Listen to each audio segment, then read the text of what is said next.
Most of you aren't subscribed. Make sure to subscribe, as it helps out the channel. Without further ado, the series starts with the kingdoms of Rofe, Paradil, Cansheep, Shoots, Sites and Missian all being absorbed by the kingdom of Ansel, ultimately making the land the Empire of Summerfirth. In the year 212, a boy calls out to his younger brother and sister, Cries and Ren, asking them to say a final goodbye to their father, watching as their father is finally put to rest. Revealed to be Lord Ars sheds a tear, all whilst placing a flower on the burial as a final goodbye, turning to face the crowd, only to declare that he'll be in charge of the Luvent house moving forward. Flashing back, we see an everyday business worker working his boring 9 to 5, getting ready for work one day, only to suffer a heart attack. Upon waking up, our MC is confused to see a lady admiring his looks, confused as to where he is.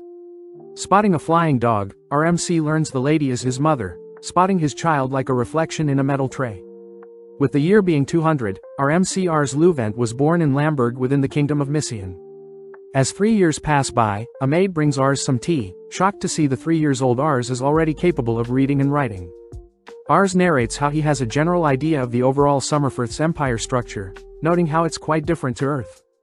With the world being filled with magic, Ars reveals that his Luvent family is a noble household, owners of various houses within the land of Lamberg.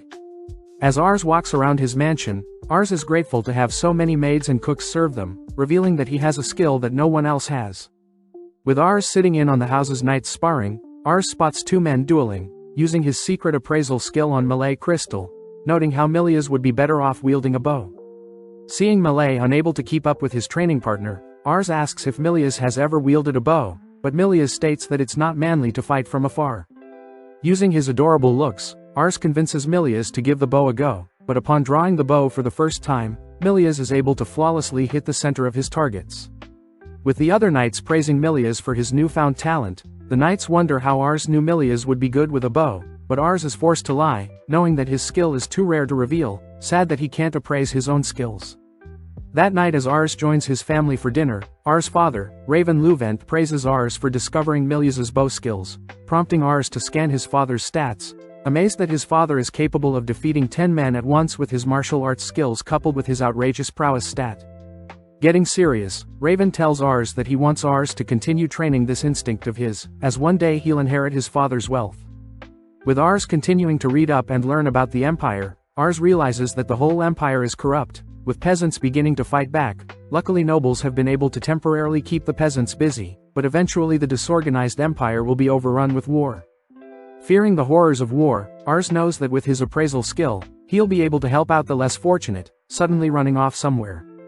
As Ars heads through town, Ars is greeted by all the kind villagers, who Ars begins appraising, in hopes of finding someone talented. Sadly, after exhausting his skill, Ars' eyes begin to grow tired, sitting down to rest. Just then, a man is seen being thrown out of a store, deemed Malkans by the villagers, as they are people that swam across the sea to enter the Empire. Knowing that most Malkans end up becoming slaves, Ars gives the man a piece of bread, appraising the man's stats, shocked that Reitz Muses has no flaws in his stats. As Reitz thanks Ars for the food, Reitz attempts to leave, but Ars simply follows Reitz to a nearby alley, asking Reitz to become his retainer. Believing Ars is joking, Reitz is shocked to see Ars offer him such an important job. Reitz wonders how Ars knows so much about a person he's just met. With Ars dancing around the question, Reitz fears that he'll get Ars into trouble, attempting to leave once more, but Ars lures Reitz back in with the promise of rare and delicious meals. As Reitz sits at the same table as Ars is sad to see that the discrimination against Malkans runs deep, as the mansion's maids and chefs refuse to serve Reitz any pleasant meals. Annoyed, Ars moves closer to Reitz, ordering the maids and chefs to treat Reitz with respect, prompting Reitz to begin indulging in the delicious meals. Ars learns that Reitz originally belonged to a group of mercenaries, but sadly most of the members had passed away and ever since then Reitz didn't have any luck finding any jobs. With one of the butlers asking Reitz to leave, Ars intervenes stating that he wants Reitz as his retainer, telling Raven about Reitz. Ars' father flat out refuses to allow Reitz to serve Ars, stating that Malkans have never been heard of wielding skills that can rival nor surpass Summerfordians. Sad to see that his father also discriminates against Malkans, Ars asks that his father simply test Reitz, convincing his father to test Reitz himself. Ars' father states that if Reitz passes, Reitz will start off as a soldier for their family, pleasing Ars, but Ars' father coldly declares that he'll be dueling Reitz for their test. Nervous, Ars reveals that REITZ is only 14 years old, compared to his father that has years of combat experience, but Ars' father reassures REITZ that he'll be given a handicap. As REITZ agrees to the duel, they all follow Raven through the mansion, but REITZ asks why Ars is so persistent on his retainer. Upon hearing that Ars doesn't care about REITZ being a Malkin, REITZ is shocked to hear that Ars needs REITZ by his side for the future, promising to do his best. With everyone heading to the training area, several knights help prepare practice swords in an hourglass, only for Raven to announce that REITZ will win if he lands a single blow within the allotted time. With Ars revealing that his father Raven is by far the strongest within their land, REITZ and Raven begin their duel, prompting Raven to dash forward only for REITZ to barely avoid, having sensed Raven's murderous intent. REITZ is amazed at Raven's speed and power, forced to defend each consecutive strike, but at the same time the knights remark how Raven, even when holding back, dominates the knights, but REITZ seems to be holding his own. Sadly at that moment, REITZ is caught off guard, struck to the ground, but seeing Ars still having hope in him, REITZ gets back up, glaring at Raven. Dashing forward, REITZ slips under Raven's initial slash, using a nearby window to temporarily blind Raven, only to cleave his sword at Raven from above. Sadly, Raven is able to flawlessly block the blow, but announces that the duel is over, revealing that REITZ had cut some of Raven's hair. With everyone amazed, Raven promises to recruit REITZ as a knight, amazed that Ars had once again discovered someone very talented. Raven admits that he had feared Ars would have trouble navigating the world, but is excited to see what Ars will become in the future, jokingly suggesting Ars aim for the Emperor. With the existing knights accepting REITZ as their own, we cut to REITZ all suited up, reporting that he has begun taking up chores around the house. REITZ reiterates his gratitude for Ars, promising to spend his life serving Ars. With several months passing by, REITZ is seen helping out across the mansion, helping move things around, continuing to spar with the mansion's knights, and has even begun studying. In no time, Ars had noticed that REITZ's ingenuity had risen to 89, making REITZ loved by everyone in the household within the domain, especially the maids. As Ars and REITZ studies together, Ars recaps that the continent had originally been split into 7 kingdoms, but since the kingdom of Ansel had access to other continents, it eventually overtook the entire continent, hence the birth of the Empire Summerfirth. It's revealed that the king Anathas Bidoras ultimately claimed the throne for the empire, and began his rule 203 years ago. REITZ adds that the Summerfirth Empire is slowly crumbling, as the current sovereign, Bidoras VII, is only 8 years old, and is being influenced by his corrupt retainers. It's due to this corruption that several areas had begun to revolt against the empire, something Ars knows about since his father Raven had to be dispatched to deal with. Fearing that things may escalate, Ars reasons that he needs to gather more powerful and trusted allies quickly, but Ars asks REITZ where he thinks the next revolt may occur. REITZ states that he believes the Mysian province is the most likely location, adding that the current governor, Amador Salamakai, is old and destined to pass away. REITZ reveals that the governor has 2 sons, but due to their rivalry for the throne, it's inevitable that the sons wage war against one another.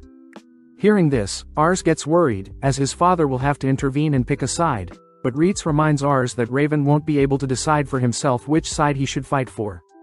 Ars states that their home of Lamberg resides in the province of Mysian, specifically the Canair district, meaning Raven serves under the Canair headman.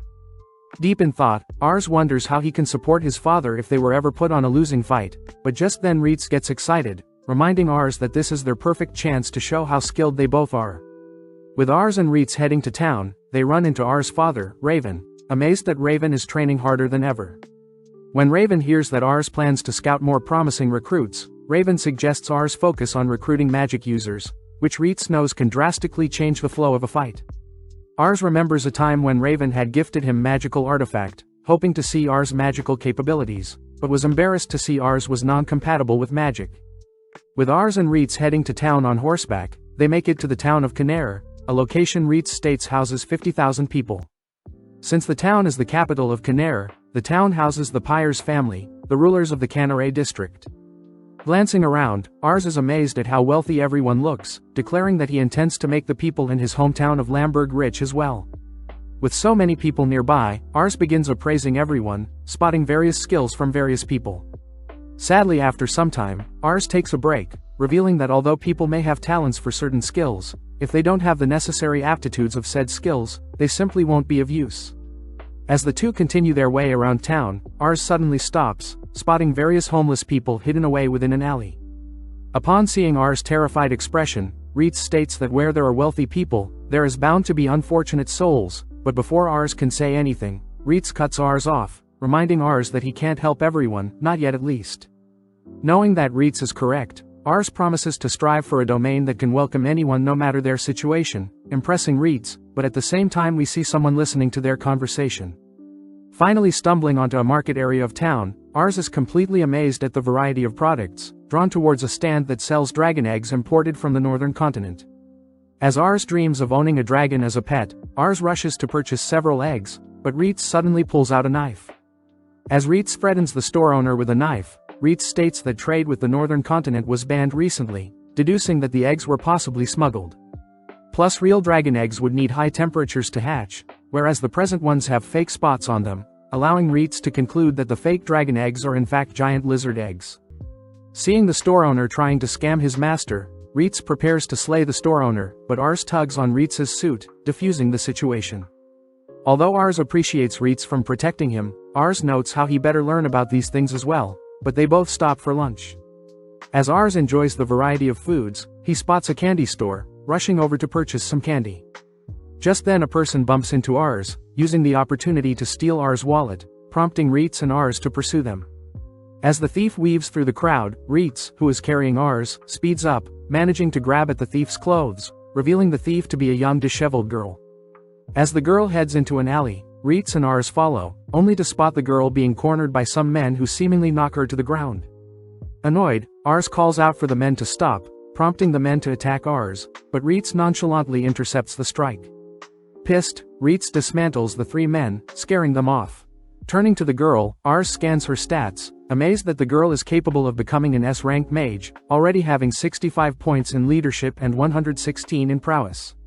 Ars notes how the girl's prowess is on par with his father's, but her other stats are D-rank, meaning anything not involving magic would be a disadvantage for her. As REITZ demands the girl return Ars' wallet, Ars butts in, asking if the girl would like to be his retainer, but the girl scoffs at the idea, shooting down Ars' offer. Ars states that he knows the girl has a talent for magic, but this weirds the girl out, having never used magic before. Ars reiterates that he has an eye for finding talented people, promising to give the girl a life of luxury compared to her current life, but this only annoys the girl. The girl berates Ars for looking down on her, stating that all nobles were simply lucky to be born into wealth, pissed that Ars is acting like a spoiled noble brat. Ars cries that with the girl's help, he can build a town that can house everyone, but hearing Ars' non-realistic dream, the girl calls out Ars for simply pretending to help out people for his own benefit. Having heard enough, REITZ orders the girl to return Ars' wallet again, prompting the girl to do so. Spotting something around the girl's wrist, Ars asks who the men that attacked the girl were, learning that they work with slave traders and the girl had been captured and sold off as a slave. The girl reveals that she had managed to escape, blaming her beauty for the reason the men are hunting her down, but Ars is curious as to why the girl remains in town even after escaping. Just then several kids swarm the little girl, all crying out to Charlotte, prompting Charlotte to reveal that she can't leave these poor hungry orphans behind. Understanding the situation, Ars promises to leave Charlotte alone, but as a goodbye, Ars offers his wallet to Charlotte, who reluctantly accepts. That night, Ars stares out into the night sky, prompting REITZ to reassure Ars that Ars means good and that there is nothing to feel guilty about. Ars admits that he definitely feels powerless and too inexperienced, but just then Ars spots the orphans searching for him, telling Ars that Charlotte had finally been captured. Flashing back, we cut somewhere at night in the town of Canare, following a young Charlotte grow spiteful of the rich due to her poor circumstance. Even when Charlotte sought help, she was just thrown aside, making her realize people saw her as nothing but trash. Back in the present, her captors toss Charlotte to the ground, beating her up and scolding her for making things so difficult. Seeing this, the boss reminds his gang to not touch Charlotte's face, reiterating that her perverted buyer wants Charlotte's face intact. Just then, one of the captors notices that Charlotte has dropped a fancy-looking wallet, but this aggravates Charlotte, as she leaps to take back the wallet. Left wide open, Charlotte's head is slammed to the ground, but sadly the boss reminds Charlotte that her life is over, as she has nowhere to run to. As the boss begins making fun of Charlotte's pathetic life, we suddenly spot REITZ break through the nearest door, only to follow up by parrying and striking several of the captors down. Running in, Ars checks on Charlotte, immediately scanning the boss's stats, and demanding to know if the boss, Albert Carnier, is a slave trader. With Albert shocked that Ars knows his name, Albert deduces that Ars is a noble, grinning. Ars demands Albert release Charlotte, but Albert reminds Ars that Charlotte is a slave and can't simply be released. But when Charlotte asks Ars to stay out of her business, Ars reveals that Charlotte's eyes look empty. Ars states that Charlotte's ambition stat is at a 1, a stat that defines how much someone believes in themselves to grow. But seeing as Charlotte's is at 1, Ars get pissed, knowing that Charlotte has been living knowing she has no freedom to live. Hearing Ars's words, Charlotte narrates how she can't remember the last time she cried, stating that her life was decided from the day she was born, but in order to survive she needed to ignore her circumstances and steal. With Charlotte finally shedding tears of realization, Albert calls for the remainder of his men, having had enough of Ars interfering. Luckily, REINCARNATES nonchalantly picks one of the men up from their neck, declaring that the men will die tonight. As the men begin surrounding REINCARNATES darts back and forth, evading and slashing the men, but upon spotting several off to the side begin chatting fire spells, REINCARNATES turns his attention to them. With Charlotte shocked at REINCARNATES' abilities, Albert grows more annoyed, calling down his trump card. Marching down the stairs, Albert introduces an ex-military leader, who demands Albert get him more booze. With Charlotte frightened REINCARNATES will lose, Ars scans the military leader's stats, only for REINCARNATES to disappear, reappearing above the officer, following up by knocking out the military leader. With Albert completely defeated, he desperately reminds Ars that slave trading is legal in town, prompting Ars to offer to purchase Charlotte. When Albert stubbornly refuses, REINCARNATES states that they will be taking Charlotte regardless, meaning Ars is being nice and protecting Albert's reputation. Knowing that there is nothing else he can do, Albert accepts, exciting Ars, as he reveals some people are awaiting Charlotte's return. Grateful, Charlotte asks if she can visit somewhere first, taking Ars and REINCARNATES up a steep hill, only to reveal the vast and beautiful scenery. Charlotte states the view is a breath of fresh air and secret spot she keeps to herself, but this makes Ars wonder why Charlotte is willing to share the spot with them. Turning to face Ars, Charlotte asks why Ars wants to build a town of all things, but gets shocked hearing Ars say he likes children. Ars adds on by stating that a children's smile and dreams can reinvigorate any adult, and it's the children's dreams that will ultimately shape and make a better future. By making a town, Ars promises to protect the dreams and future of people less fortunate, declaring that people won't have to suffer like Charlotte, but Ars suddenly realizes that he's rambling on. Impressed, Charlotte agrees to be Ars's retainer, if it means that the children she's been looking after can have a better future as well. Changing topics, REINCARNATES takes out a magical artifact he picked up from the slave captors earlier, stating that he's curious how capable Charlotte is with magic. As REINCARNATES hands Charlotte the artifact and teaches her how to cast a spell, Ars gets excited, wondering how powerful someone with S-rank capabilities is. Now ready, Charlotte raises up her hand, casting a simple fire spell, only for a massive swarm of energy to form around her palm, only to be shot into the air, creating a massive explosion. Having drawn the attention of all the townsfolk, Charlotte's magical artifact is revealed to have been drained of energy, shattering. With Charlotte asking if Ars is impressed, Ars is completely filled with excitement, which REINCARNATES is forced to admit he's amazed as well. Charlotte asks what she gets being Ars' retainer, but upon hearing that she'll get a place to stay, food to eat and a salary, she asks that Ars send all of her pay over to the children's, as she won't be able to take care of them. Completely grateful to Ars, Charlotte gets on one knee, promising to serve Ars for the rest of her life. Shocked at how serious Charlotte is, Ars asks Charlotte to be herself, signaling for Ars and REINCARNATES to begin heading home. Remembering that she took Ars' money, Charlotte apologizes, but Ars tells Charlotte it was his decision, beginning to head down the mountain first.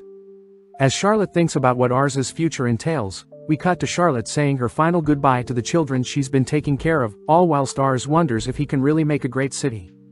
Knowing that he can only take it one step at a time, the three begin riding back, stopping to have a quick snack break where REINCARNATES scolds Charlotte for eating so manically, but Charlotte could care less, taking a quick nap. Upon arriving back home, Raven refuses to accept Charlotte as Ars' retainer, but upon showing off her magic prowess, Raven changes his mind, immediately welcoming Charlotte as Ars' retainer. In the year of 206, Ars greets his father who has returned from helping solve land disputes in the neighboring province of Sites. Happy to see everyone is alright and Raven was victorious, Raven acknowledges that Charlotte was the star of the show, having grown so much in only 3 years. Having easily wiped out the enemies with her powerful magic, Charlotte ultimately gained the title of Leuven's Lady of Flames, and her increase in stats ultimately gave rise to a greater mage corps for their family's army. Just then, Ars' mother greets Raven, showing Ars' new twin siblings, Kreese and Ren, to Raven. As Raven admires Kreese and Ren, Ars notes how his siblings will be vital to him in the future, But just then REITZ informs Ars that there may be more talented hunter candidates Ars can recruit. As Ars and REITZ prepare their horse Macaroni to visit the hunters outside of town, they both notice Charlotte peeping on them, but when Ars tells Charlotte that they are searching for more skilled people, Charlotte offers to join their search.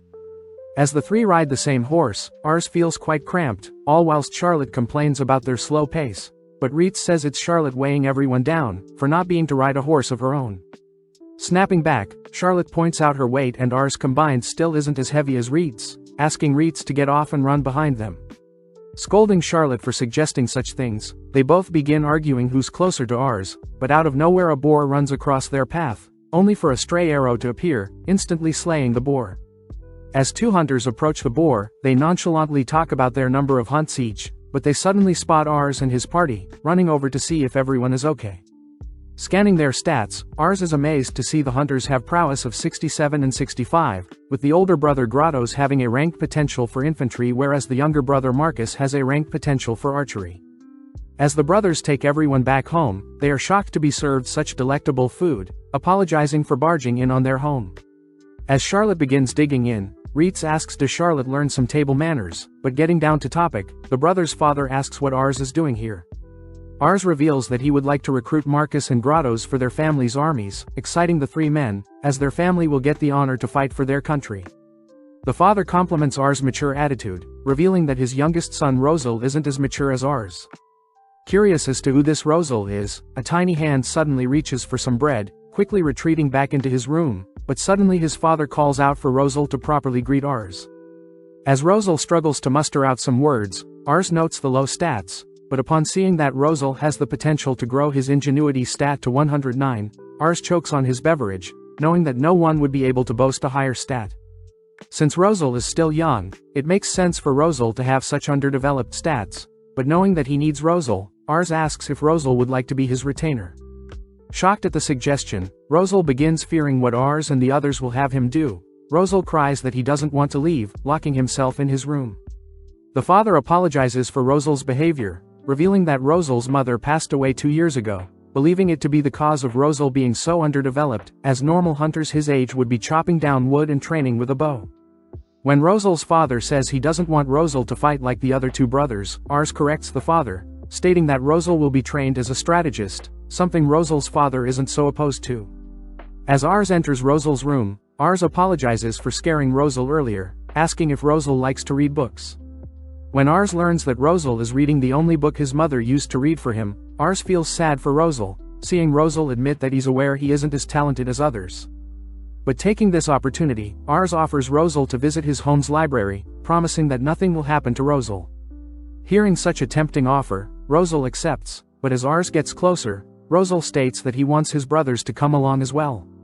As everyone enters through Ars' mansion, Rosal is frightened of the mansion's dog, but Ars states that Charlotte will show the two older brothers around, revealing that Charlotte is the leader of their mage corps. With the brothers excitedly following Charlotte, Ars and REITZ shows Rosal their library, a place that holds every book in Missian. Since Ars is busy, Ars leaves REITZ to look over Rosal, cutting to later that afternoon, where Ars rushes to check up on Rosal. Upon entering, Ars fears that Rosal left, but is surprised to learn Rosal is fast asleep, having knocked himself out from reading too much. REITZ states that Rosal was able to grasp concepts and words instantly, leading Ars to check Rosal's ingenuity stat, shocked to see his level is rising so quickly. Just then Marcus and Grottos return to pick Rosal up, adoring Rosal who is fast asleep, only to reveal that Rosal never learned how to read, as their mother used to read to Rosal. As Rosal wakes up, Ars asks how Rosal learned how to read, only for Rosal to reveal that he had matched his mother's voice with the words in the books she read, ultimately learning to read. Rosal also mentions that he can remember most things from when he was born, shocking everyone. That night, Ars wonders how they can convince Rosal to fight with his brain, cutting to the next morning where Ars asks for Rosal to capture a boar with traps instead of a bow and arrow.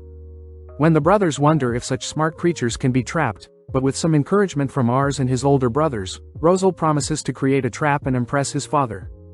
Unveiling several boars trapped, Rosal shyly mentions how he didn't want his father to be forced to hunt alone when the two older brothers left, so Rosal made use of the boar's tendency to charge at yellow objects, ultimately leading the boars to funnel into wooden cages. Not only did Rosal think about his father's future, Rosal also strung up herbs to deter motherboard and child boars from being trapped, even opening a small hole for the babies to escape if they get trapped. Rosal states that in order to keep the boars abundant, they would leave the mother and child boars alone, shocking their father as Rosal had foresaw and factored in everything. Without saying another word, Rosal's father orders Marcus and Grottos to take Rosal with them when they leave the next day, heading off without saying anything else. Breaking down, Rosal realizes that he may have done too much, heading home that night, only to stare out into the moon, reminding himself that his mother passed shortly after he was born. As Rosal blames himself for his mother's passing, Rosal suddenly overhears Marcus and Grottos chatting with their father on the roof. As the boys toast to the anniversary of their mother's passing, the older brothers wonder why their father was so cold to Rosal, but their father states that he failed to recognize Rosal for his talents.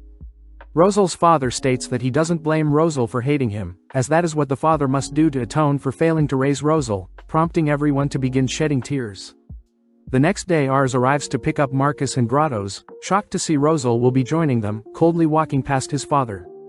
Before Rosal and the boys set off, Rosal turns to his father who has begun chopping wood, crying that he could never hate his own father, promising to grow and make his father proud. As his father cries tears of joy, Marcus and Grottos thank Ars for giving them a chance for a brighter future, prompting all three boys to promise to serve Ars diligently. With Raven reaching the age of 36 and Ars turning 9 years old, Raven has become sick more often, prompting Ars to offer to take over his father's duties, but Raven refuses. 1 year ago, the ruler of Misian had passed away, leaving everything to his younger son, Vasmark, but the older son Corin refused to accept such a fact. Corin was well known to be inferior than Vasmark, but since Corin had made a name for himself, the province of Misian was ultimately torn between the older and younger son, and to make things worse the neighboring province of Sites has begun to invade Misian. As Ars racks his brain to figure out a solution, we see several carriages passing through a forest, even through all the lightning storms. Seeing Ars conflicted, Raven tells Ars not to worry about the war and instead to worry about his future engagement, something Ars was not aware about. Rushing to the others, Ars tells them about his engagement news, but Charlotte simply teases Ars for not marrying her first. As Ars gets more annoyed, he suddenly learns that his fiancée is here to visit him, forced to greet his future wife. As the carriage door opens, Ars stiffens up, having never had a girlfriend before, but as his fiancée unveils her hood, she introduces herself as Licia Applied. Scanning her stats, Ars notes how pretty Licia is, but is shocked to see Licia has a diplomacy capacity of 100 and ambition of 80. Ars realizes that Licia is definitely cunning, wondering if Licia is planning something. Confused as to why Ars isn't saying anything, Licia gets curious, but is relieved believing Ars is simply infatuated with her beauty. Offering to show everyone around his home, Ars suddenly spots Reitz running by, prompting Licia's butler to become disgusted spotting a Malkin in the mansion, but Licia silences her butler, reminding her butler that Reitz is quite formidable, ordering her butler to apologize. With Ars shocked to see Licia standing up for Reitz, Ars continues to show her around the house, amazed that Licia is so comfortable speaking with all the maids and people in the mansion. As everyone sits down for a meal, Licia compliments the meat she has been served, getting Ars to reveal that the meat is from some boars they trapped, but Licia takes the chance to tease Ars for having sauce on his face. Ars remarks that Licia is a little too perfect, but upon hearing Licia compliment his hometown of Lamberg, Ars offers to show her around the next time it stops raining. As Licia smirks, Ars suddenly spots the rain stopping, shocked to learn that Licia had watched the clouds as they were traveling and deduced that it would only rain for a little bit. At the same time, Charlotte and Rosal eavesdrop on their conversation, with Rosal sensing something off about Licia, something Charlotte agrees with as she gets jealous seeing Licia so close with Ars.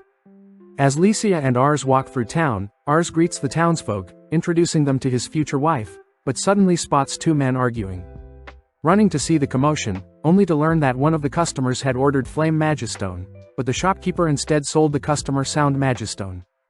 Ars fears that if he isn't able to resolve the issue, Licia will consider Ars useless, but just then Charlotte appears, threatening to men to settle down or else she'll blow everything up.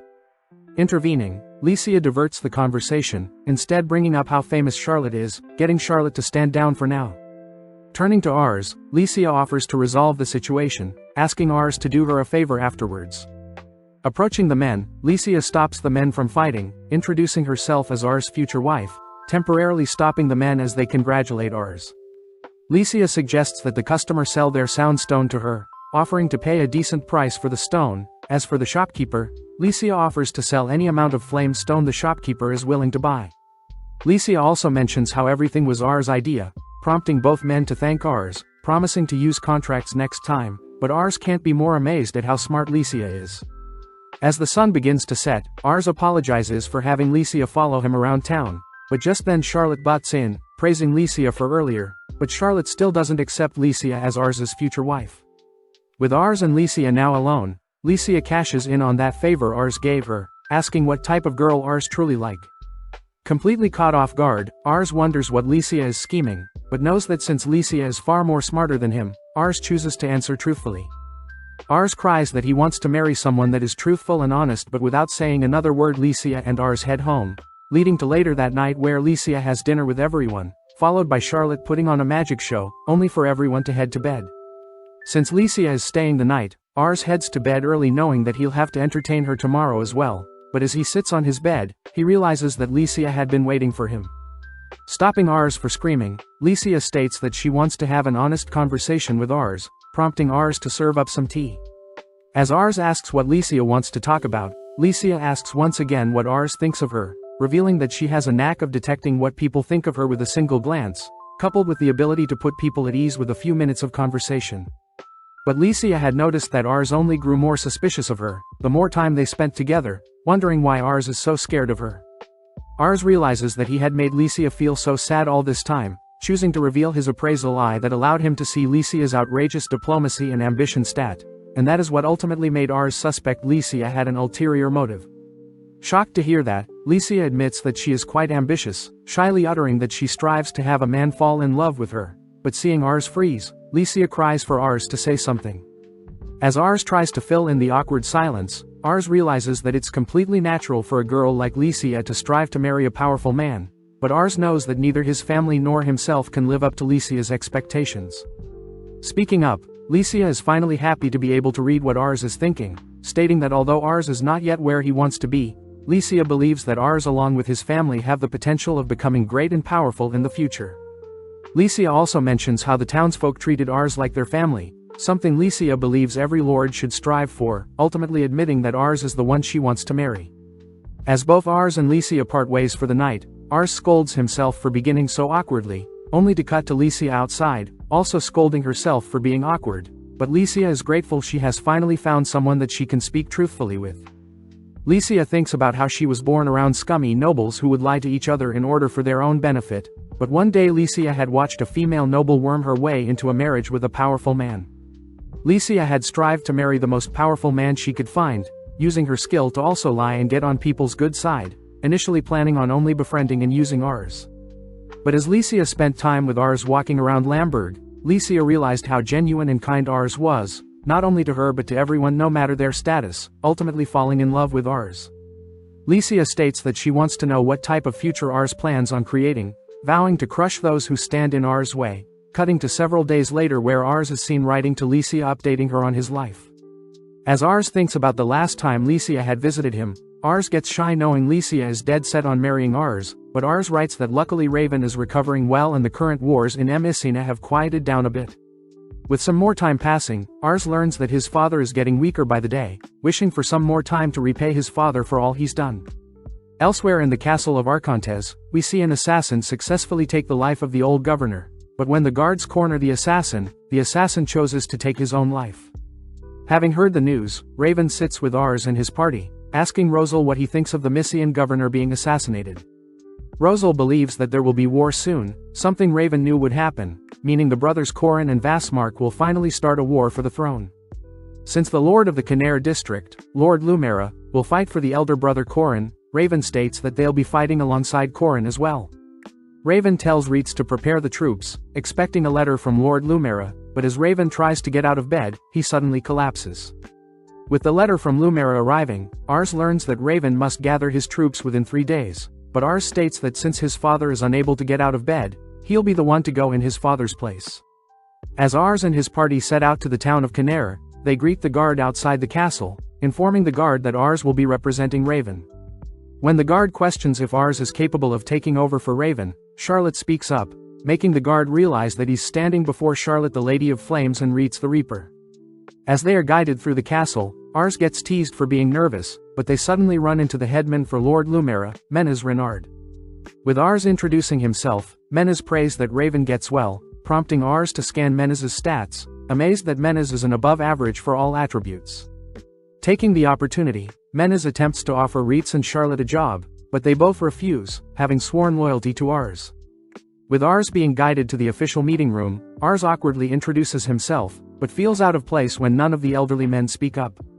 Upon taking a seat at the table, the Lord of Kumie, Kral Orslo, speaks up, praising Ars for his confident entrance, someone Ars used to play with when he was younger.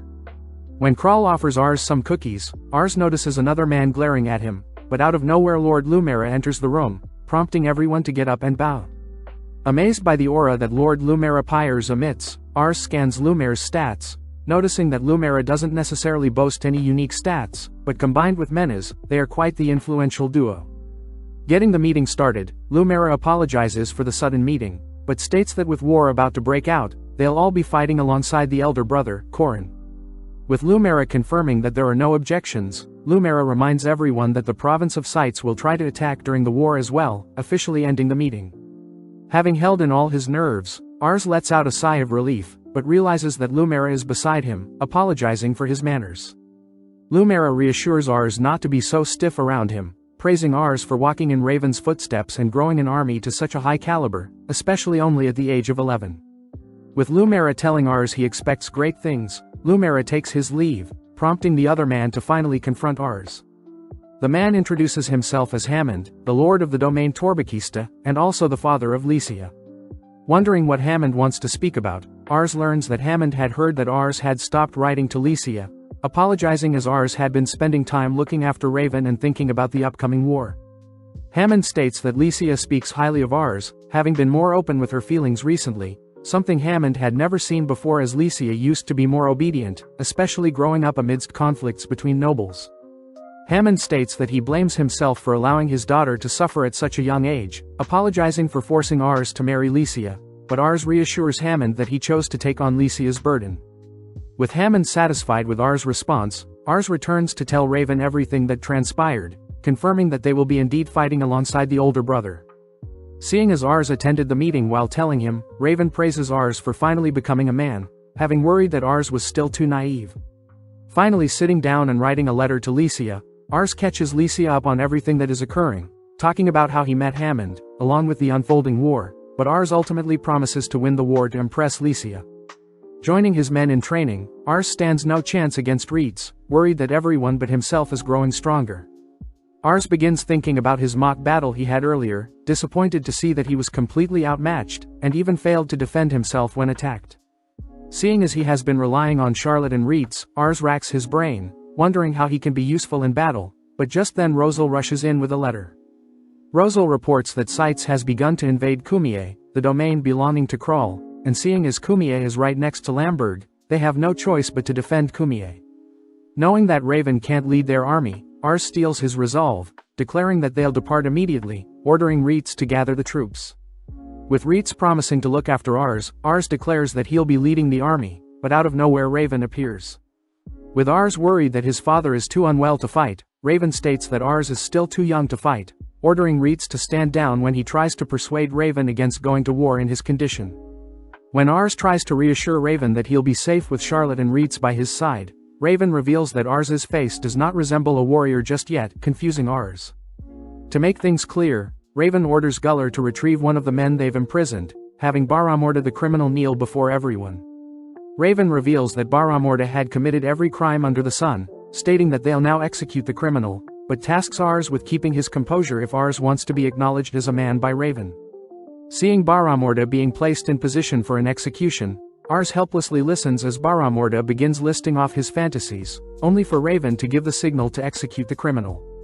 As Ars lays witness to the criminal's head being severed, Ars can't help but turn away, collapsing onto his knees, but this shows to Raven that Ars is still not ready for the horrors of war. As it begins to rain, Raven begins heading out with his army, ordering Ars's party to follow as well, leaving Ars by himself, crying out that he is still too weak.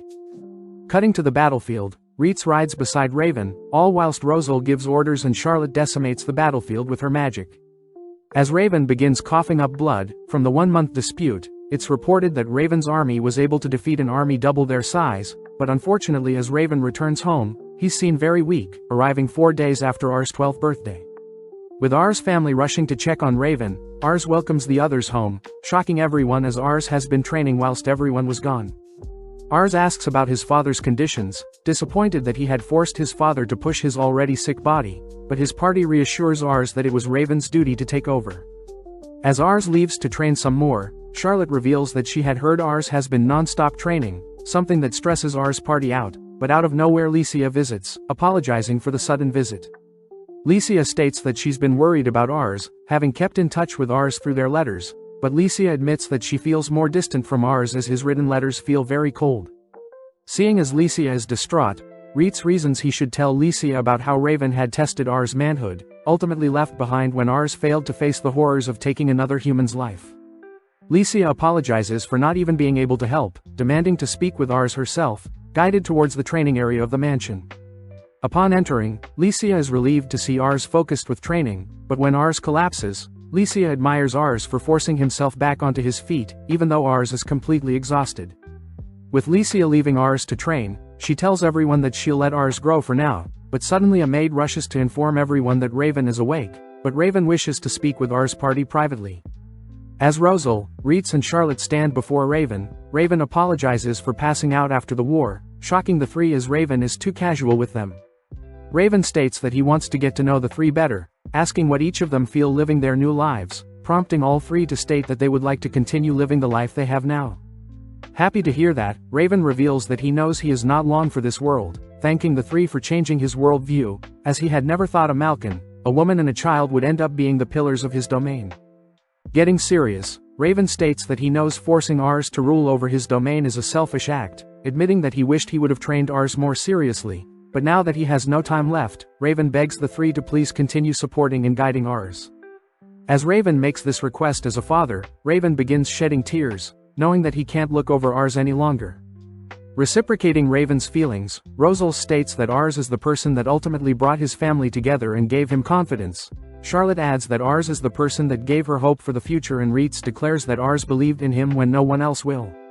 With Raven satisfied to hear that all three swear complete loyalty to Rs, the three bow their heads, thanking Raven for accepting them, but REITZ asks for a favor. Having waited outside, Licia requests to speak with Raven privately, formally introducing herself, only to learn that Raven and herself have met before. Raven reveals that when he first met Licia, he noticed that Licia was more mature than most kids her age, even going as far as to treat everyone equally, someone Raven wanted by Rs' side. Raven reminds Licia that Rs isn't a perfect human, but Licia cries that Rs is trying as hard as he can to become like Raven, something Raven can't help but smile at, happy to see that Licia has indeed fallen in love with Rs. With Licia leaving Raven's room, she tells the others that Raven wishes to speak with Rs, but first thanks REITZ for being so kind to her. As everyone goes on ahead, REITZ slowly reminisces on the fond times with Raven, crying out in agony at the horrible situation. As Rs rushes to greet his father, Rs reports that he's been studying to find a cure for Raven's sickness, but Raven states that Rs truly has grown. Raven reveals that he was Rs' age when he became a warrior, having grown up in a farming village in the Messina province, under the rule of a corrupt tyrant. One day Raven had run away at 10, visiting the cities, only to lay eyes on the admirable lord of the town. From that day on, Raven trained his sword skills, climbing the ranks from a soldier to a lord only to finally be granted his own domain. As Raven begins thinking fondly of his past, Raven suddenly begins coughing profusely, reminding Rs that his poor health is not Rs' fault. With Rs holding back his tears, Rs declares that he will take over Raven's duties whenever Raven wants him to, impressing Raven as he sees Rs as more prepared than ever. When Raven apologizes for having Rs be burdened by everything, Rs reassures Raven that he's grateful to be Raven's son, spending the entire night learning about his father's history. As Rs and his family sit through the night telling stories to each other, we cut to the next day where Raven had finally passed away, the 212th year of the Summerfirth calendar, where everyone sends Raven off with a proper ceremony. During the ceremony, Rs calls for his siblings, cries and Ren to say goodbye to Raven, only for Rs himself to approach his father, placing a single flower on Raven's casket. Rs declares that he knows he's not as competent as his father, but Rs promises to take care of everyone just like Raven has been, asking for everyone to support him, prompting all the townsfolk to cheer Ars on. At the same time, Charlotte remembers a time during a battle where Raven had instructed Charlotte to save her energy for when she needs to fight alongside Ars. Rosal remembers a time when Raven had instructed Rosal to take it easy and not push himself so much, especially being a child. Licia thinks back on their chat the previous night, promising to remain by Ars' side, only for Ars to officially declare he'll be taking over as master of the Luvent house, prompting everyone to kneel before their new master. That evening, we cut into town where a lady is seen drunk, overhearing some men talk about the Missian brothers' most recent dispute over the throne, demanding to know more about the dispute. With 3 months passing since Raven's death, Ars visits Raven's grave, apologizing for not meeting Raven's expectations yet, but promises he'll make his father proud with the help of his allies. At the castle of Canera, Lumera, Kral and Hammond all pray out of respect for Raven's passing, only for Lumera to declare that Ars will now take over as head of the House of Luvent. As Ars declares that he'll do his best, Kral and Hammond both praise how much Ars has grown, only for Lumera to state that Ars is now their equal. Officially starting the meeting, Lumera reveals that the older brother Corin has finalized their army, meaning that the real war will begin soon, but Menes steps up to explain extra details. Menes states that the capital of Missian, REINCARNATES, is currently under rule by the younger brother Vasmark. Menes adds that although Vasmark currently has a bigger army than their forces, Corin still controls the trading city of Semplar, meaning that the brothers are still overall even. Menes states that both brothers will be trying to convince neighboring districts to join their side, noting how Pereina, the district to the west, refuses to choose either side. Menes reveals that Pereina holds the shortest route they could use to attack REINCARNATES, meaning it is a must for Lumera and the others to convince Pereina to side with them. Lumera says he's tried to convince Pereina before, stating that he plans to subjugate the district, but not wanting to resort to violence straight away. Ars asks for permission to try their own tactics at convincing Pereina.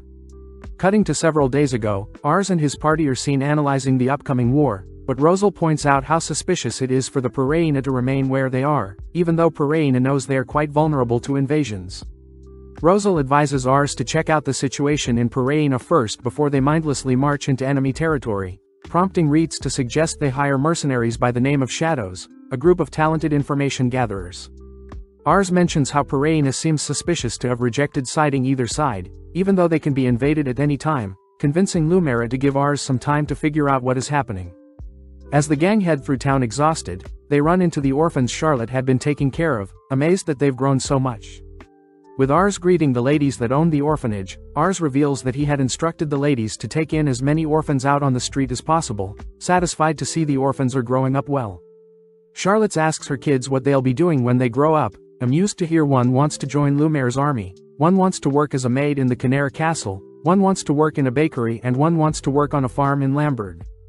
When the kids thank Ars for giving them a home, Ars reveals that Charlotte donates her salary to the kids every time, making Charlotte proud seeing that orphans now have a home to grow up in. Charlotte admits it was the right call to leave the kids in town, seeing as the capital has far more opportunities than if Charlotte housed the kids in Lamberg. Out of nowhere Licia appears, having been visiting the castle of Canera, but having heard that Ars was in town, Licia came to visit Ars. Ars thanks Licia for coming, but notes how he's not mentally ready to speak with her yet, but Licia admires Ars for creating a home for the less fortunate orphans. Out of nowhere an orphan rushes to hug Licia, accidentally dirtying her dress, but when Ars apologizes for causing Licia so much issues, Licia surprisingly removes her boots, chasing and playing with the kids, something Ars admires about Licia. As the gang stay the night at the orphanage, Licia asks what Ars has planned, learning that REITZ has managed to get in touch with Shadow, and Ars plans to negotiate with them tomorrow. Interested, Licia asks if she can accompany Ars tomorrow, shocking Ars as he fears Licia will get hurt, but Licia manages to convince Ars to let her join them. When Ars promises to pick Licia up the next day, Licia reveals that she'll be staying with Ars at the orphanage, scaring Ars, as Licia wants to share a bed with Ars, but this manages to wake Charlotte up, annoyed at how close Licia is getting with Ars. As REITZ rushes to report something to Ars, REITZ is shocked to see Charlotte and Licia fighting over Ars, but when Rosal tries to leave them alone, Rosal gets dragged into sharing a bed with the three, all whilst REITZ manages to escape. As the girls greet Ars the next morning, Ars and Rosal note how they failed to get any sleep, but suddenly REITZ notifies Ars that he's received a message from Shadow. With Ars and his party thanking the orphanage for the hospitality, they part ways with the kids, all spotting Charlotte proud of what she's helped build. Ars asks where they'll be meeting with Shadow, learning that their meeting point is outside of town in a bar, impressing Ars as REITZ had managed to make contact with them. REITZ reveals that his old mercenary group used to do work with Shadow, as REITZ's group specialized in frontline combat whereas Shadow focused on recon work. Hearing that Shadow also partakes in intelligence, espionage and assassinations, Ars gets terrified, but REITZ is more worried about Shadow's leader, having heard the leader was replaced by a younger bloke. Ars learns that the younger person has made Shadow the greatest they've ever been before, interesting Ars and Licia, but REITZ states that Shadow only takes jobs that interest them and money isn't the only factor. With the gang entering the bar, several female workers immediately swarm Ars, adoring how cute Ars is, but this annoys Charlotte and Licia. At the same time, an employee refuses to serve Ars and his party, stating that they're full at the moment, but REITZ rebuttals with a code phrase, prompting the employee to assign Ars and his party a table in the back. As the gang sit down, they all notice other customers glaring at them, but they decide to ignore everyone and order some food while they wait for Shadow to arrive. Beginning to scan the surrounding customers, Ars deduces that Shadow might be hiding amongst the crowd, but when Ars goes to order something from one of the waitresses, Ars suddenly freezes. Having scanned the waitress's stats, Ars apologizes, choosing to order some juice, only to head to the bathroom, but Licia knows Ars is acting strange. Calming himself down, Ars checks to see if his appraisal skill is working, but wonders why his eye assessed the waitress as having a prowess of 92, an ingenuity of 90 and is in fact a 22-year-old man. Out of nowhere, the waitress drags Ars into a nearby room with a knife, demanding to know how Ars knows he's the leader of Shadow. Luckily REITZ arrives, disarming and freeing Ars only to threaten the leader for attempting to harm Ars. The leader praises Ars for calling in backup, but Ars notes how he didn't, revealed to be Licia who asked REITZ to save Ars. Stepping up, Licia shames the leader for trying to harm Ars, suggesting that the leader help them out, but the leader refuses, wondering why he simply can't just kill everyone here and flee. Licia reveals that she knows the leader wouldn't be able to escape now that REITZ is here, but as Ars shakes seeing how serious everyone is, the leader asks what if he manages to escape, prompting Licia to state she'll devote her entire life hunting the leader down. Breaking into laughter, the leader admits that Licia has got him cornered, asking Ars how he knew who he was, but doesn't trust Ars when Ars says he has an appraisal eye. To prove it, Ars calls the leader Mazik, a name the leader threw away a long time ago, now going by the name Fam. Now convinced of Ars' skill, Fam agrees to take on any job Ars has to offer, stating that he knows Ars is quite interesting based on how much REITZ and Licia respect Ars.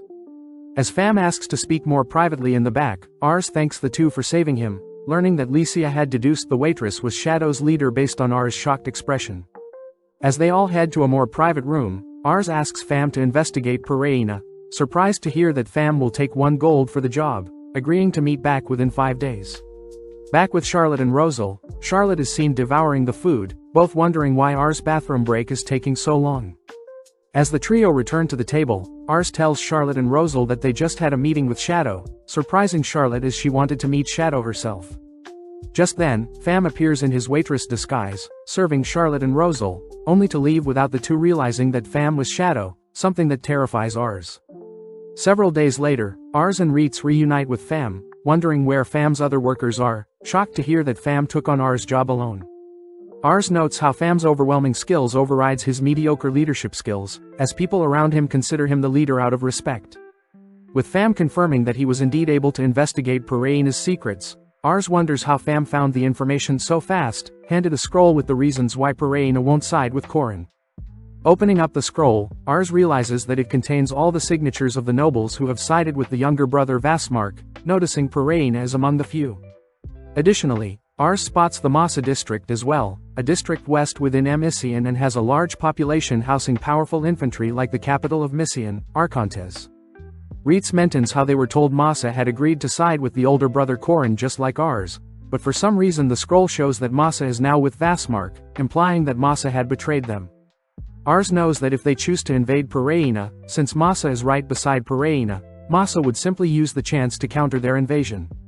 Fam suspects that Pereira had already decided that siding with Corin is a losing battle, especially with Massa siding with Vasmark, but REITZ asks if Fam can reveal how he got the scroll, not 100% trusting Fam. Fam states that he doesn't share how he investigates things with anyone, reassuring REITZ that the scroll is authentic, but this prompts REITZ to glare at Fam. Understanding the situation, REITZ apologizes for doubting Fam, but Fam says it's fine since it's all business. With Ars amazed at Fam's ninja skills, Ars tries to pay Fam the rest of the money he owes, but Fam tells Ars to keep the money, apologizing for attacking him the other day. Grateful, Ars promises to do more business with Fam in the future, heading out to inform Lumera about Masa's betrayal. That night, Ars shows Lumera the document, surprising Lumera as Masa had always spoken highly of Korin. Knowing that they must act quick, Lumiere has Menes show Torbakista and Kumie the document, thanking Ars for his hard work. As Lumera asks Ars to help speak with Korin himself, Menes suddenly notices something off with the scroll, noting how the Masa seal doesn't seem authentic. Heading into a separate room, Menes shows off Masa's original seal, noting how the one on the document is similar but not exact. This leads Lumera to believe that Masa's seal was forged, tricking Pereina into siding with Vasmark. Lumera reveals that Menes has a unique skill that allows him to discern fine details, something Ars was not aware of since his eye doesn't allow him to see a user's stats. Ars wonders why someone would trick Pereina, but Reitz and Rosal deduce that the enemy plans to use Pereina to buy some time. Reitz mentions how if they invade Pereina without Masa will fall, but this will buy the enemy enough time to acquire the Explosion Magistones. Lumera reveals that Explosion Magic Stones are rare gems that can only be found within 3 districts, one of which being Pereina. Since the gems are very rare, having the ability to give mages powerful destructive spells can even be used to craft catastrophic weapons, meaning that Vasmark plans to use the chaos of Pereina being invaded to mine as much Explosion Magistones as possible. Hearing all of this, Rosal speaks up, stating that invading Pereina is no longer an option, as Vasmark plans on using Pereina to tire out Lumera's forces, therefore their goal should be convincing Pereina to side with them even though Pereina has been hesitant too. Several days later, we cut to the headman of Pereina, greeting Ars and his followers, who has come to announce that they want to side with Vasmark. Ars chooses to act shocked, having heard that Masa has planned to side with Vasmark, pleasing the headman as he utters that Ars and Lumera is wise to join the winning side. As the headman gets up to inform Vasmark of the great news, Ars asks how the headman acquired the document in the first place, learning that Vasmark handed the headman the document himself. Ars utters how Masa betraying Korin is quite random, but the headman mentions how things get messy during war, but not stopping Ars cries that the headman didn't confirm if Masa truly is siding with Vasmark. Annoyed, the headman realizes that Ars isn't really here to join Vasmark's side, having his men arrest Ars and his followers.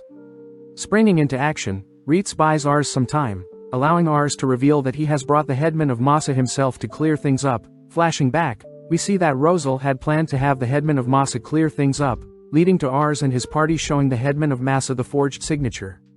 Pissed that Vasmark would rely on such underhanded tactics, the headman of Masa agreed to visit Pereina personally, leading to the present where the headman for Masa reveals that his signature was indeed forged. The headman of Masa reminds Pereina that he has sided with Korin since he was brought to power and intends to die whilst serving Korin, demanding to know what side the headman for Pereina will now side with. The headman for Pereina admits that he should side with Korin now, afraid that Korin won't accept him after his betrayal, but the headman for Masa states that he's aware that both Masa and Pereina simply wants what is best for the citizens, forgiving the headman of Pereina for the betrayal but allows Ars to make the final decision. Surprised, Ars states it was a simple mistake, happy that the headman of Pereina figured out the truth before any unnecessary bloodshed. As the headman reports his realliance with Korin to Lumera, we cut to Ars telling his father about everything that transpired, happy to report that Pereina is now sided with Korin, but was shocked to what that Vasmark had still managed to acquire some Explosion Magistones. As Rosal and Reitz join Ars, they mention how cold it is, making Ars realize something.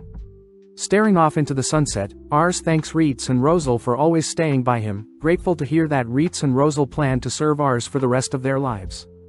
Just then a maid informs Ars they have a visitor, surprised to see Lumera and Menes is here to pray for Raven. Out of nowhere, Lumera reveals that Lord Korin wants to speak with Ars, terrifying Ars as Korin is a powerful figure, but with Rosal and Reitz encouraging Ars, Ars musters up the courage to meet Korin. Back at the mansion, Charlotte wonders what dress she should wear for the upcoming party, horrified to hear that Ars and the others have left. Following the carriage transporting Ars and his party, Rosal wonders if they should have left Charlotte behind, but Reitz reminds Rosal that they don't really have a choice. As Reitz checks on Ars is clearly shaken up, completely stiff at the thought of meeting Korin, especially since Korin could become the next governor of Missian. Calming his nerves, Ars asks why they are meeting Korin at a party, learning that Korin is holding a party with powerful nobles all across his city of Semplor. As Rosal notes how Corin probably plans to raise morale before war, Ars states he must not mess up at such an important event, but upon glancing out the window bear witness to the lovely trading city of Semplor. Spotting the castle above a hill, along with the ocean and hundreds of carriages, Ars states that he'll make Lamberg as vibrant as Semplor one day, reminded by REITZ that the party will be a great opportunity to get his name out. With the party beginning, Ars and his group march alongside Lumera and Menes, trying to keep a straight face, but can't help overhearing several nobles gossiping about a child amongst their ranks. Just then, Lumera is stopped by several nobles, impressing Ars as Lumera is just as influential as Ars had imagined. Taking the chance, Lumera introduces Ars, impressing the nobles as Ars is so young to be a lord just like them. With a trumpet being sound, everyone bows their heads, right as Lord Corna enters. As Corin greets everyone, Ars takes the chance to scan Corin's stats, blown away at the sheer power Corin holds. Ars remembers that there are rumors that Lord Vassmark is supposed to be superior to Corin, wondering if there is some trick that Vassmark is relying on, wondering if Corin can truly be defeated. As Corin descends some stairs, he thanks everyone for gathering at his party, reminding everyone that since the passing of his father, himself and his younger brother have now chosen to fight over the throne. Corin claims that Vassmark is corrupt, choosing selfish desires over what is best for the province of Misian. Using this chance, Corin declares that after the war, he plans on converting the Misian province into an independent nation, separate from the Empire of Summerfirth. Corin admits that their future will be tough, but he trusts that his allies will support him fully, gaining a massive cheer of admiration from the crowd. Locking eyes with Ars in the crowd, Corin asks for Ars to step up, officially introducing himself to Ars, only to ask Ars to stand beside him. Corin reveals that Vassmark had attempted to trick Pereina, but thanks to Ars they were able to convince Pereina to side with them, shocking the nobles as a mere child was able to uncover such a ploy. Corin reminds everyone that age doesn't affect one's status, reminding everyone that Ars has accomplished great things in little time, earning Ars an applause from everyone. With some time passing, Rosal and REITZ dine on the delicious food, prompting the two to deliver some food to Ars, but Ars is too exhausted from meeting everyone, heading outside for some fresh air. As Ars begins thinking about all the duties he has as a lord, Corin suddenly appears, frightening Ars, but Corin reassures Ars he simply wants to have a chat. Corin praises Ars having heard great things from Lumera but is more curious about Ars' eye that has led him to forming his group of talented retainers. Corin asks Ars what he thinks about his own men, flashing back to several minutes ago when Ars had scanned the stats of the men that Corin surrounds himself with. Ars thinks about how Corin's men don't exhibit any extraordinary stats, quietly telling Corin that his men aren't as talented as Corin thinks. Glaring at Ars, Corin reveals that he knows his men aren't talented, but Corin values their loyalty the most. Getting serious, Corin states that he alone can't win the war, reminding Ars that although they have greater military and funding, they will still lose if their leaders are incompetent. Corin states that he was excited to hear such a young boy like Ars was able to unmask Vassmark's scheme so easily, promising to make Ars the headman of Canair if Ars impresses him during the war. Ars is shocked, not wanting to take Lumera's current position of headman of Canair, but Corin reveals that it's about time Lumera was promoted from headman of Canair. Before Corin heads off, he asks Ars if Ars' retainers can work for him instead, but is amused to hear how much Ars treasures his party, inviting Ars to his next war council, hoping to test Ars' appraisal eye a little more. With Ars proud to see Corin expects great things from him, we cut to the castle of REINCARNATES, where Vassmark is informed that his plan of having Pereina stall Corin has failed. Thomas and Remus, being Vassmark's retainers, reassure Vassmark that they've still managed to acquire Magistones plus their army is still greater than Corin's, but Vassmark is still furious, refusing to initiate the war until he's absolutely sure of victory. Changing topics, Vassmark asks where Mireille is, but Thomas states that he refuses to speak to her, especially being the hopeless drunk she is. As other nobles begin uttering that Mireille would be useless in war, we cut back to Ars and his party who have returned home, informing Charlotte that they've been invited to attend Corin's council meeting. As Charlotte munches on some snacks from the party, Ars wonders how he'll find some more talented people, agreeing to consult with Fam. Meeting up with Fam, Ars asks if Fam could find him some more talented people, promising to reward Fam with 20 extra gold if he succeeds. As Ars leaves to meet up with his party, Ars suddenly bumps into a drunk woman who apologizes for bumping into Ars, drunkenly stumbling into Fam's tavern. Fam attempts to turn the drunk lady away, but the lady randomly sees through Fam's disguise, asking for a job at the tavern, but this alerts the manager who recognizes the lady as Mireille. Pham learns that Murray and the manager used to drink together, but now Murray is homeless and poor, hoping for a job, but the manager refuses. Before the manager can shoo away Murray, Pham intervenes, suggesting that Murray joins them as a waitress, but on the first day, Murray can't help but get orders wrong and drink on the job. When Murray's first day of work is over, she begs the manager to serve her a meal, but when the manager refuses, Pham manages to convince him otherwise. Sitting down for a chat, Pham asks what Murray did in the past, learning that Murray did odd jobs whilst indulging in booze, but when Pham tries to pry for more information, Murray gets serious warning Pham to back off. Holding his ground, Pham wonders how Murray knew he was a boy, but Murray reveals that her little brother and herself used to serve a powerful man, uttering the name Amador Salamikaya, the previous governor of Missian. Hearing this, Pham states that he has a perfect job for Murray, cutting to later that day when Ars and his party receive a letter from Pham, informing them that he's found a new talent for them. Upon rushing to the front door, Ars is greeted by Pham, who introduces Murray, but Ars immediately recognizes Murray as the drunk lady he bumped into yesterday. When VIDZ asks who the lady is, Pham reveals that Murray is on par with VIDZ's combat ability, but being skeptical himself, Ars scans Murray's stats, terrified to see her monstrous stats. With a leadership stat of 93, a prowess stat of 70, a 102 ingenuity stat that is greater than Rosal's and an ambition stat of 100 compared to Lycia's mere 80. With Ars speechless, he musters up the courage to chat with Murray, shocking VIDZ as he recognizes Murray as the advisor of the previous governor of Missian, Amador Salamikaya. With Charlotte impressed by Murray's aura, Ars wonders why Murray is showing up now, but just then Rosal tugs on Ars' clothes. VIDZ follows up by advising Ars not to hire Murray, revealing that Murray has rumors of her being kicked from the previous governor's home, and Murray Grangen has a younger brother, Thomas Grangen, the right-hand man of Vassmark.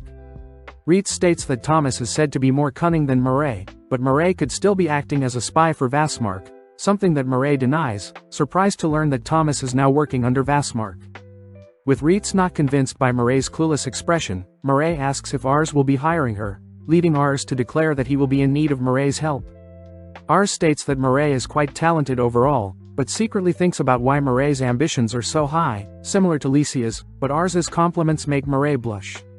With several days passing, VIDZ storms into Ars' room, stating that Murray is not fit to be Ars' retainer, having slept through her duties, gotten drunk during training and refused to respect VIDZ as an equal. Before Ars can defend Murray, Rosal bursts through the door, complaining that he doesn't want to learn under Murray anymore, having been forced to run laps instead of studying. Out of nowhere, the ground begins to shake, alerting everyone to a possible attack, but when Ars heads outside, he spots Charlotte and Murray destroying the ground. When Ars demands to know what happened, Charlotte explains that Murray instructed her to go all out, putting Ars in a tight place as he trusts Murray's training but asks for a heads up next time they cast powerful spells. Speaking up, the mansion's maids and knights argue that Murray has done nothing but cause more problems for everyone, but when they ask for Ars' opinion, Ars once again asks that everyone try to get along with Murray. Surprised, Murray admits that she doesn't want to leave, catching Ars off guard as he learns that the previous governor and Ars were the only people that trusted her and gave her a home. Seeing as there is doubt regarding her abilities, Murray suggests they have a mock battle, to prove her usefulness as a retainer, but this scares Ars as everyone is curious as to how strong Murray truly is. Gathering his troops, Ars wonders why Lycia has joined them, surprised to hear that Lycia came right away upon hearing that Ars was holding a mock battle. Murray takes the chance to introduce herself to Lycia, but Lycia passively-aggressively accuses Murray of being lazy and useless, forcing Ars to step in and defuse the situation, but when Murray offers to marry Ars notices Lycia glaring at them. Cutting to the chase, Ars explains that their mock battle will consist of 2 teams of 50, with the battle being held in the eastern region of the nearby forest until sundown and the team with more kills will win. Ars adds that a team can win by wiping out all the soldiers or simply taking out the enemy general, and that wooden swords will be used, with a kill being acquired when a soldier is struck in the head or chest. Seeing as Charlotte's fire magic would be too dangerous, Ars forbids the use of fire magic, handing Charlotte some vials of sound and light magic instead. Annoyed, Charlotte uses the vials straight away, but this leads Ars to announce that he'll be joining Murray's team to test her skills, but gets surprised seeing everyone else refuses to join Murray's squad. With Ars' party also choosing to face off against Murray, one of the older soldiers assigns some newbie soldiers onto Murray's team, something Murray is completely fine with, but Ars terrified seeing how much everyone despises Murray for drinking before their mock battle. As everyone heads out to their designated destinations, REITZ states that he refuses to accept Murray as an equal, something Rosal agrees with, fearing that Murray will simply add to the dominating presence Charlotte and Licia already exudes. Cutting to R's team, Ars tries to cheer his team on, but Murray once again spoils the mood with her drinking. Seeing Ars growing worried about REITZ's strong team, Murray compliments REITZ, impressed by how REITZ moves.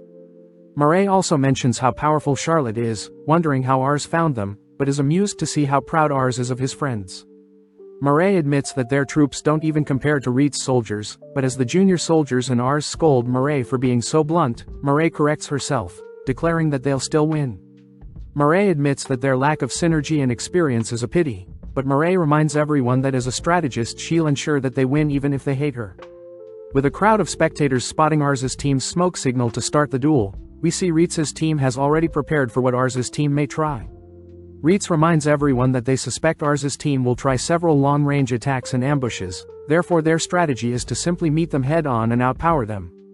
REITZ reveals that himself and Rosal will follow the same path in two separate groups, and when Rosal's group is targeted for being the leader, Rosal will signal for help and REITZ will use the chance to counterattack. Cutting to Licia amongst the spectators, Licia praises REITZ's and Rosal's clever plan, wondering how Murray and Ars will overcome their enemies. With REITZ and his men heading through the forest, they suddenly hear Rosal's signal, rushing towards the sound, but upon seeing some rustling in a nearby bush, they're surprised to spot a mage from Murray's team all alone. When the mage asks to join REITZ's team, REITZ gets skeptical, but gets intrigued when the mage offers to reveal Murray's plan. The mage explains that Murray planned to have Ars and the junior soldiers convince REITZ that their mansion was being attacked, guiding REITZ towards the training area, only for Ars and Murray to take the chance and isolate Rosals and defeat the leader. With everyone surprised that Ars would follow such a bold tactic, REITZ calls out the mage for lying, knowing Ars to be way more honorable than that, but seeing as she has been caught, the mage admits that she was simply stalling for Murray. The mage admits that she despises Murray, choosing to reveal Murray's actual plans, stating that the plan is to lure REITZ towards a location and the mage will signal with some sound magic to ambush REITZ's party. As the mage hands over her wand to REITZ, REITZ immediately orders for his men to detain the mage, discovering a second wand hidden on the mage. When the mage tries to act innocent, REITZ's glare forces the mage to admit that she had always planned to betray REITZ, but REITZ does thank the mage as REITZ now plans on heading to the location and countering Murray's ambush. With REITZ and his men rushing towards their destination, they're worried about Rosal being left alone, but suddenly REITZ spots several of Ars soldiers waiting out in the open. Giving the signal, REITZ and his soldiers rush Ars' army, but they realize they've been tricked.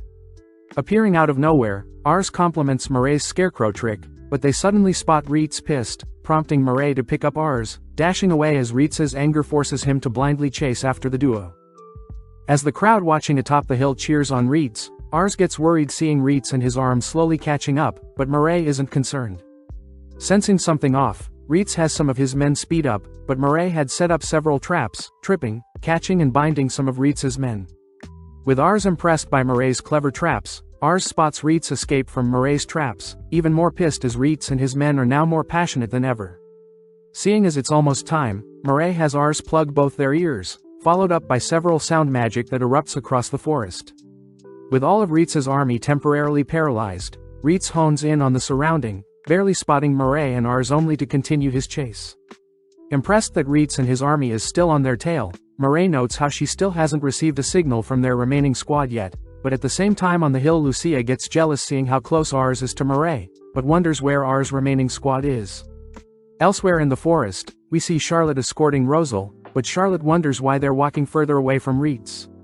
Rosal deduces that REITZ must have rushed off due to an emergency, therefore their best course of action is actually to stay hidden until REITZ can sort out the things on their end. Out of nowhere, some of Ars' armies appear, signaling to Ars that they've found Rosal with some light magic, but Rosal notes how only half of Ars' army is with them.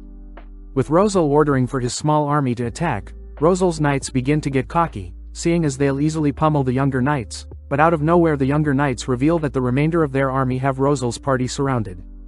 With the younger knights now overwhelming Rosal's army, Rosal realizes that Murray and Ars is all alone, cutting to Murray where she utters that REITZ and Rosal will most likely form groups of their own, therefore Murray plans to lead REITZ and his men far away from Rosal, allowing for all of the younger knights to overwhelm Rosal and Charlotte. With Rosal realizing that they'll eventually lose, Charlotte takes the lead, dragging Rosal away as the older knights stall. Charlotte states that they have to meet back up with REITZ, therefore they too must stall until REITZ takes out Murray, casting several sound spells to temporarily stun the younger knights. Hearing another large bang, Murray smiles now knowing exactly where Charlotte and Rosal are, but REITZ is confused as to why Rosal is so close to them, cutting to Charlotte who has knocked herself out whilst disarming some of the younger knights.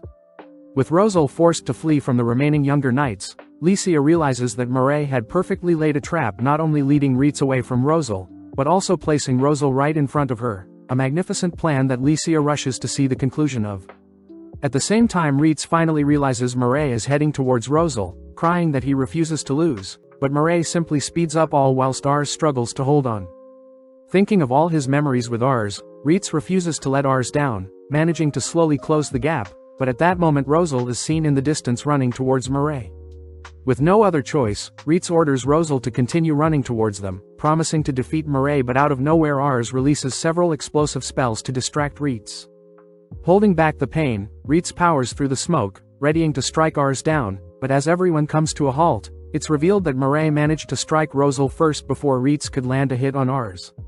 Seeing Murray nonchalantly celebrating, Ars is amazed at how powerful and smart Murray is, officially announcing that Murray's team managed to defeat REITZ's team.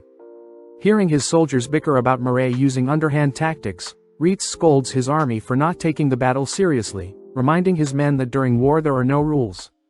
REITZ admits that it was ultimately his fault that they lost, stating that he plans to accept and learn from Murray's battle experience, something Rosal agrees with.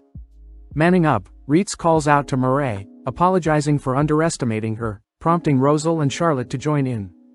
Happy to hear such things, Murray admits that she was amazed to see REITZ surpass her own speed, noting how Charlotte would have easily wiped their team if she went all out, but most importantly Murray praises Rosal for putting distance between himself and REITZ, as any more time would have resulted in REITZ catching up and Murray's defeat.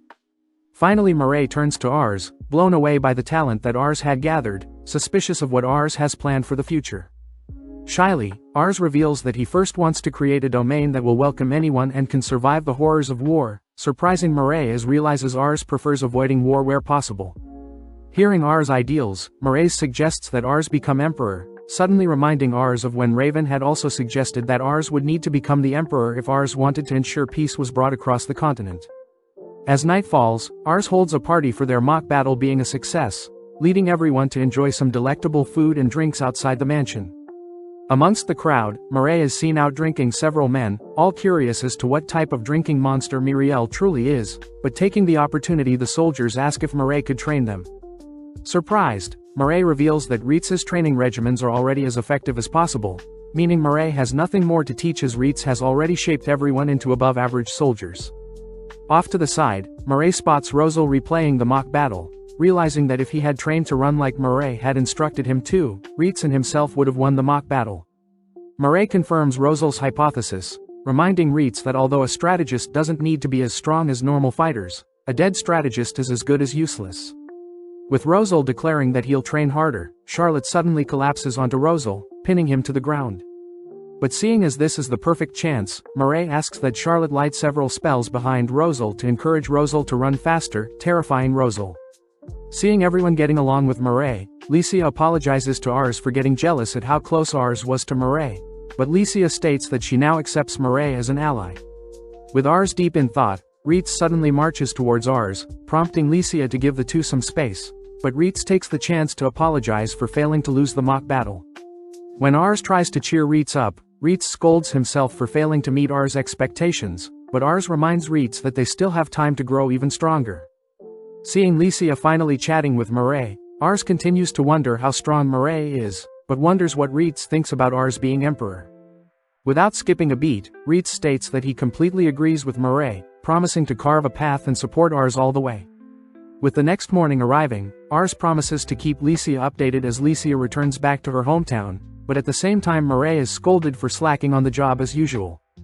The season ends with everyone more motivated than ever to improve, suddenly hearing that Ars and his party have all been summoned to Curran's War Council meeting, something Ars hopes to conquer with his new talented group of retainers.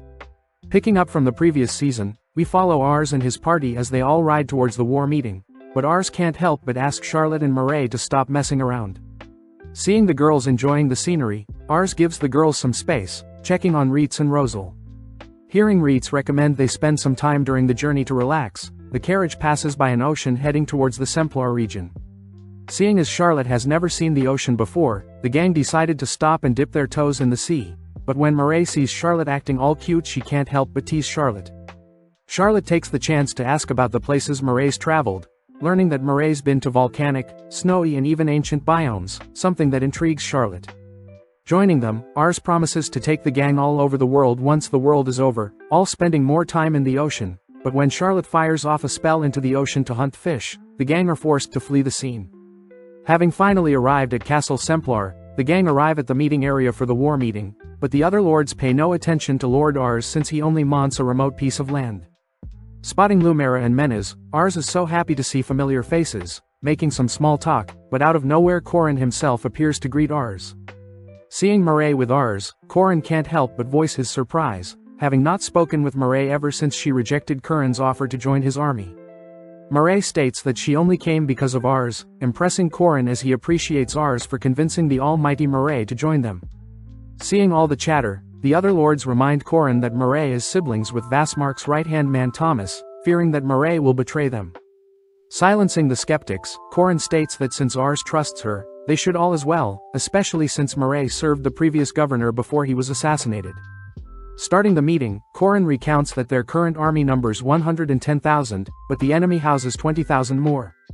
Since their side has Semplar under control, they'll have more access to resources, but rumor has it that most neutral lords are siding with Vasmark due to the enemy's talented commanders.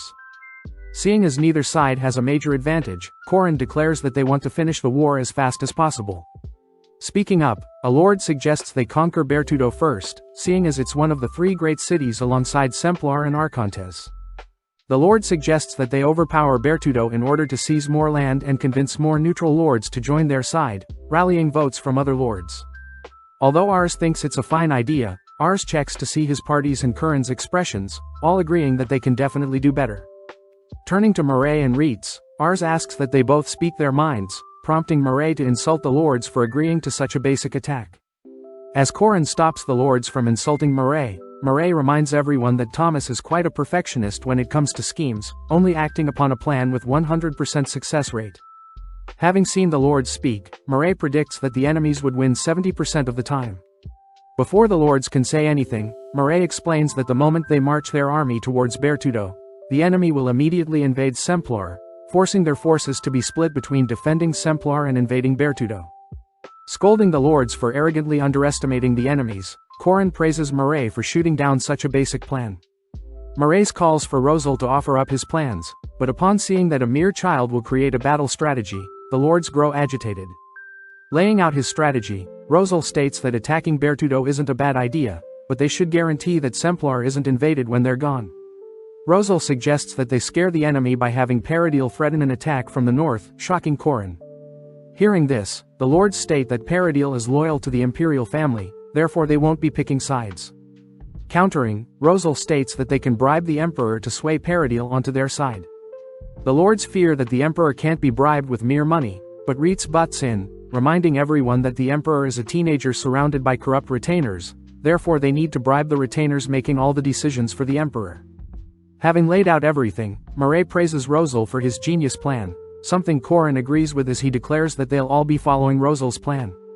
Putting Ars in charge and Lumera to assist, Ars can't help but garner glares from all the lords in the room, but the gang head out to celebrate a job well done.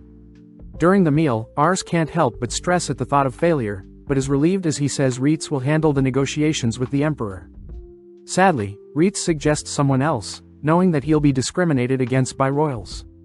Seeing as no one else is willing to do it, they all head to visit Lycia, greeting Hammond as well. Before Ars can divulge any of the specifics, Lycia drags the boys in to hold a celebratory welcome.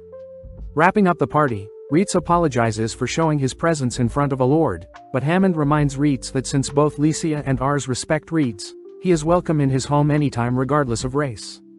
Elsewhere, Lycia shows Ars a gorgeous view of her town, revealing that Ars has inspired her to interact with the townsfolk more often. Before Lycia can pull any moves on Ars, Lycia suddenly remembers something, taking Ars to a greenhouse only to show off all the flowers she planted gifted by Ars. Seeing as this is the perfect time, Lycia asks why Ars is visiting, stating that she will decide what Ars wants from here without her father intervening.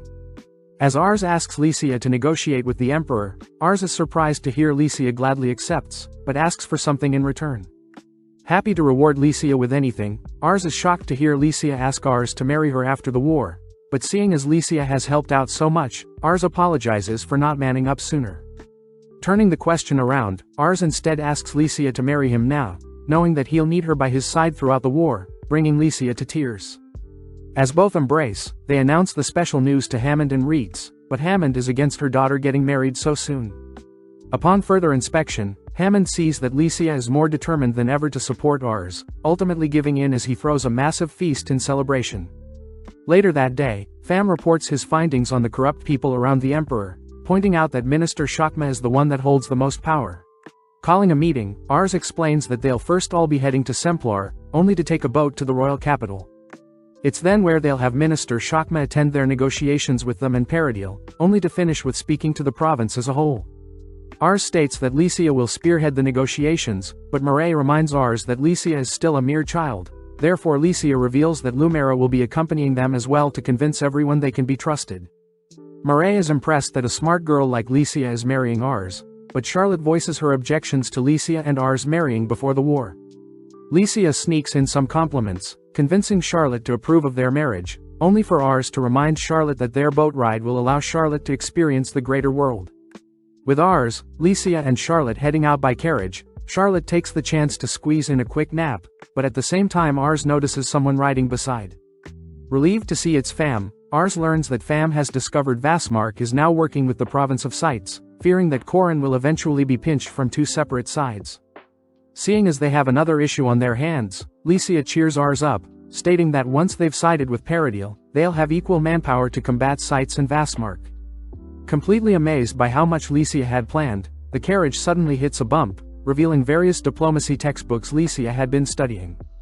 Embarrassed, Lycia admits that she has been working hard to impress Ars, especially since now Lycia is Ars' wife. Before Ars and Lycia can share a moment, Charlotte wakes up breaking up the tension. Having arrived to Semplar the next day, Corin reports that Sites has indeed sided with Vasmark, but Lycia mentions how they've already planned for that. Lycia says they plan on teaming up with Paradil, and only then will they try negotiating Sites onto their sides as well, impressing Corin as Ars' party seems to be in top condition. Taking the chance, Corin teases Ars for being such a ladies' man, suddenly interrupted by Renge Salamikaya, Corin's oldest son. With Renge greeting Ars and Lumera, Renge wonders if they should really be trusting children with their future, but Corin asks Renge to be more respectful, sending him away. As Renge leaves, Ars quickly scans Reng's stats, but Corin asks if they could speak for a moment.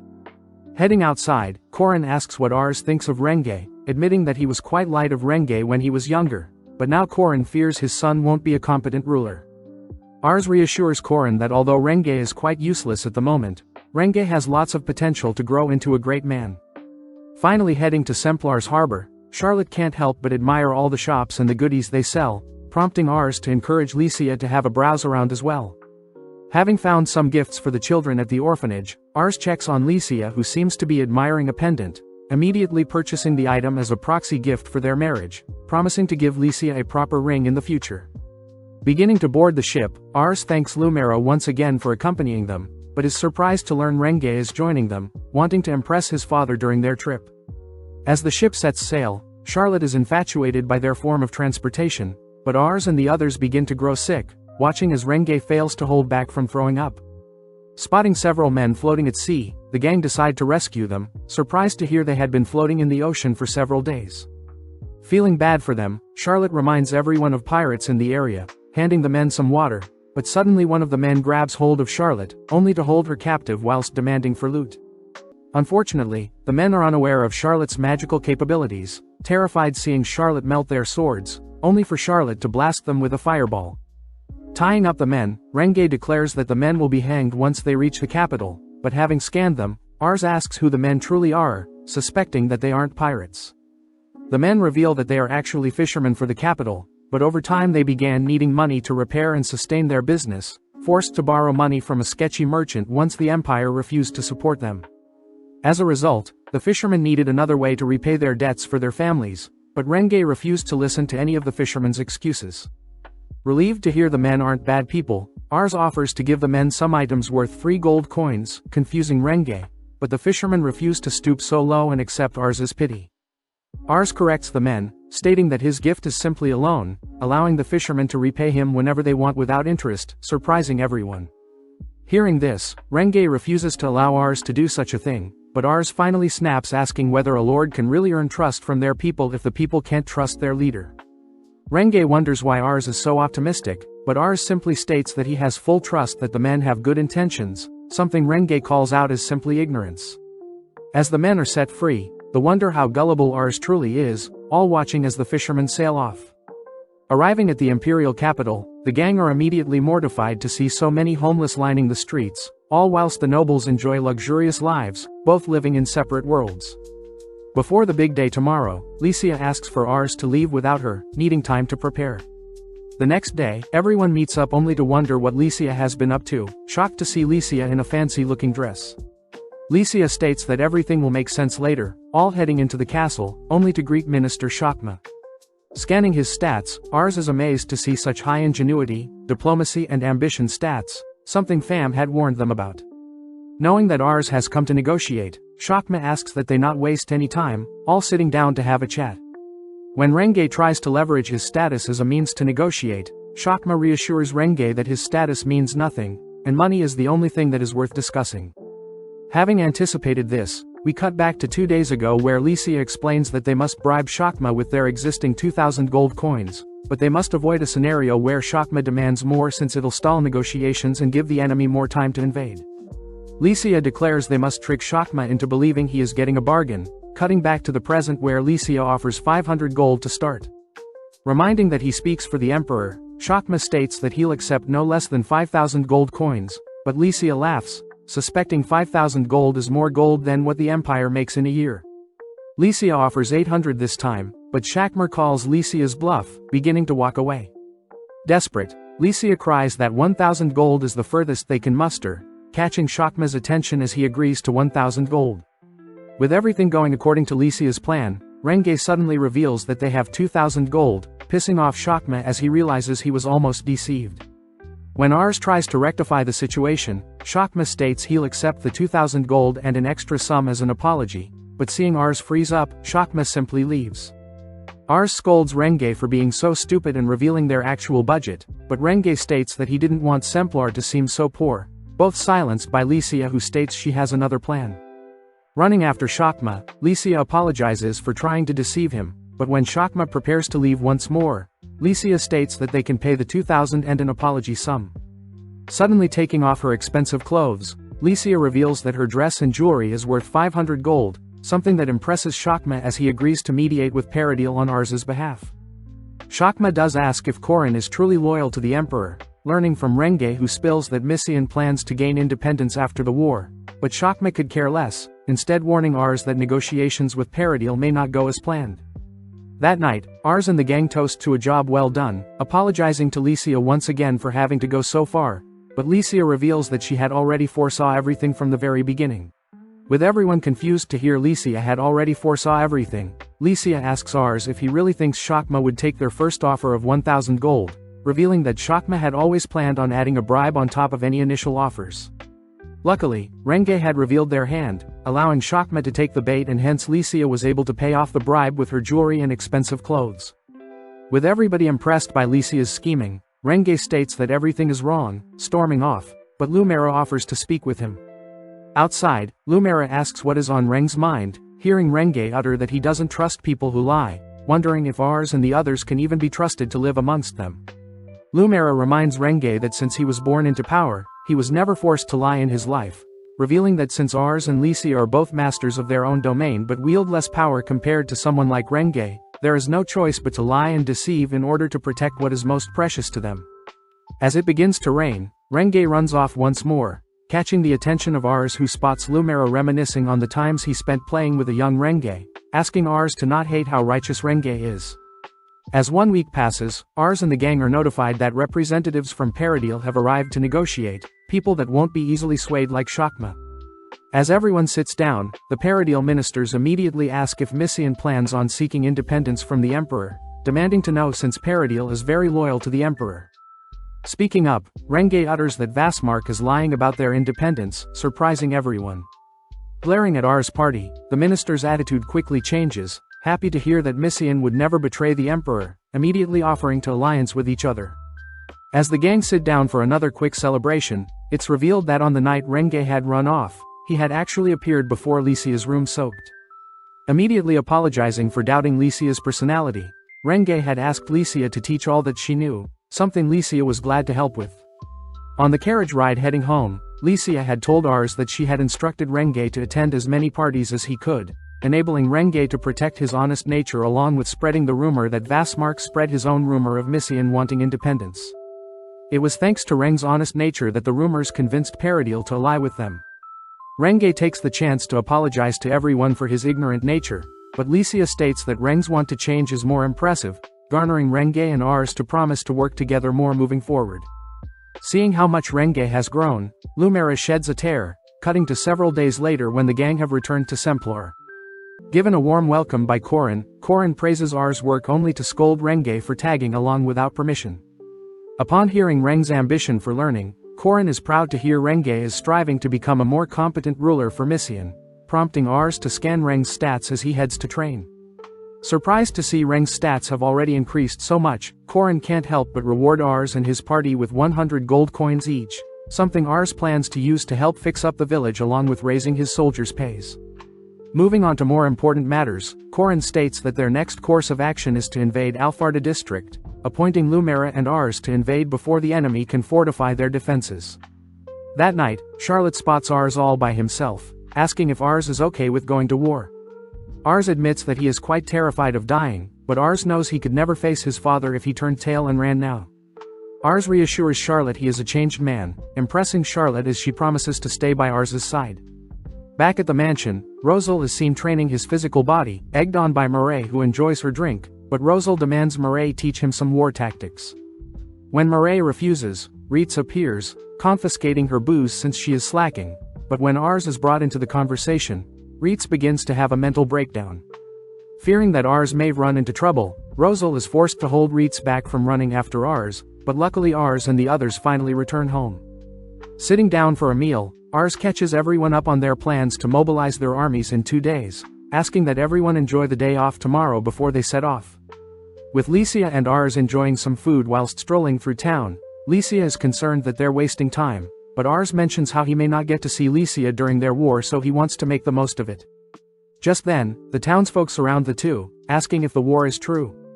When Ars confirms their worries, the townsfolk immediately beg Ars and Lycia to be careful, handing the two plenty of items for their travels.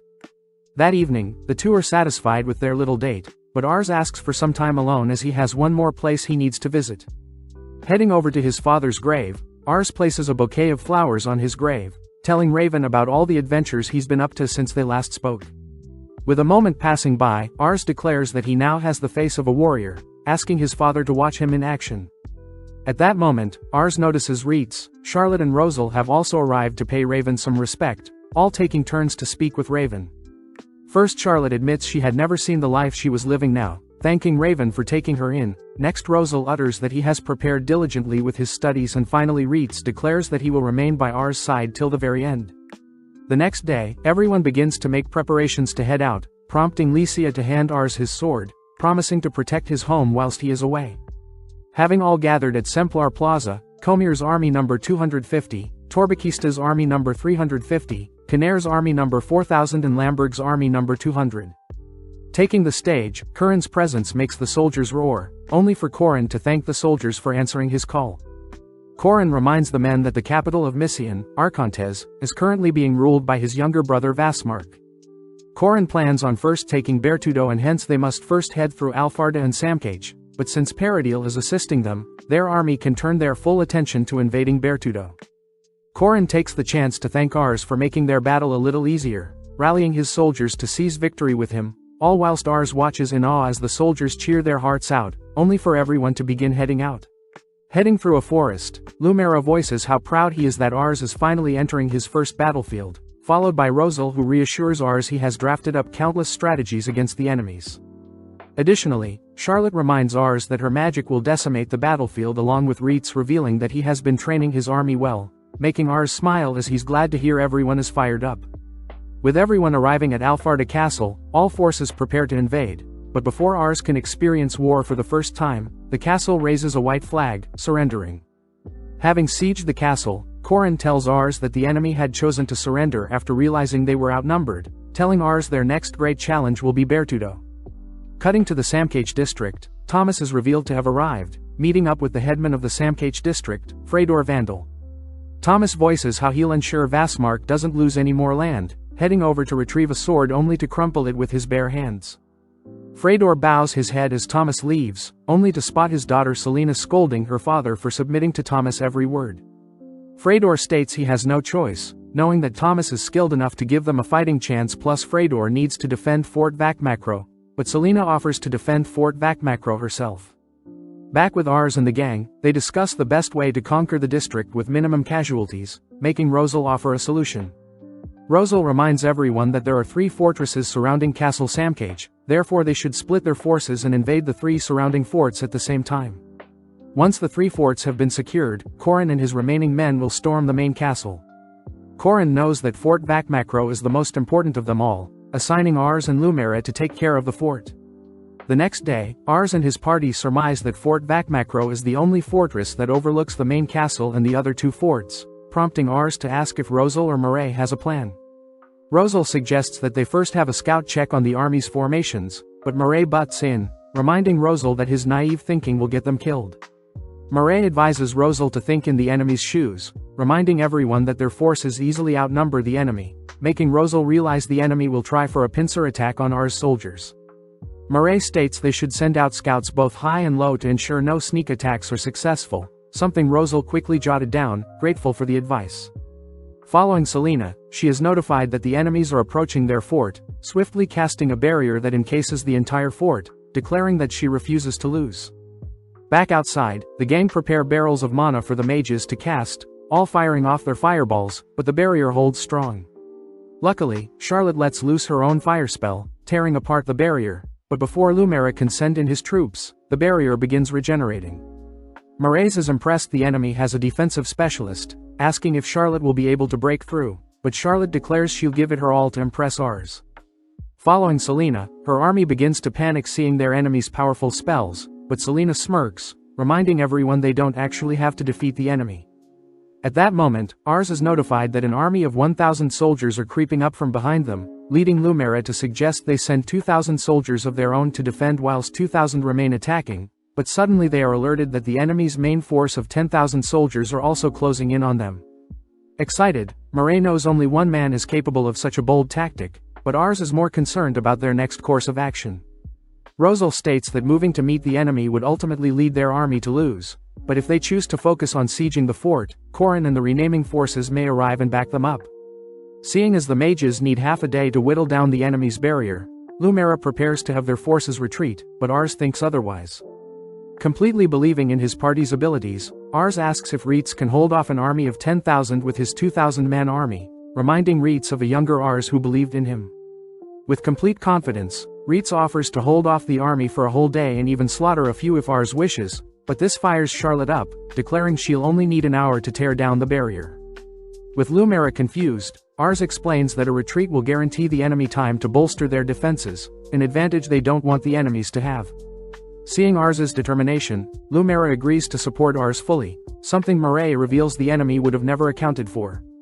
Cutting to some enemy soldiers, they begin gossiping about how their 10,000 army should be terrifying to the enemies, suddenly realizing they've been surrounded by archers only to spot REITZ riding in. Flashing back to an hour ago, REITZ had asked Comier to have his men funnel the enemy, allowing REITZ to charge through them. Back with Charlotte, we see her getting more frustrated, seeing as the enemy's barrier continues to regenerate. Rosal knows that the stalemate will end once one side runs out of mana, but seeing as they are running out of the magic liquid, Rosal mentions how they must somehow break the magic equipment along with the enemy's mana source if they want to break through.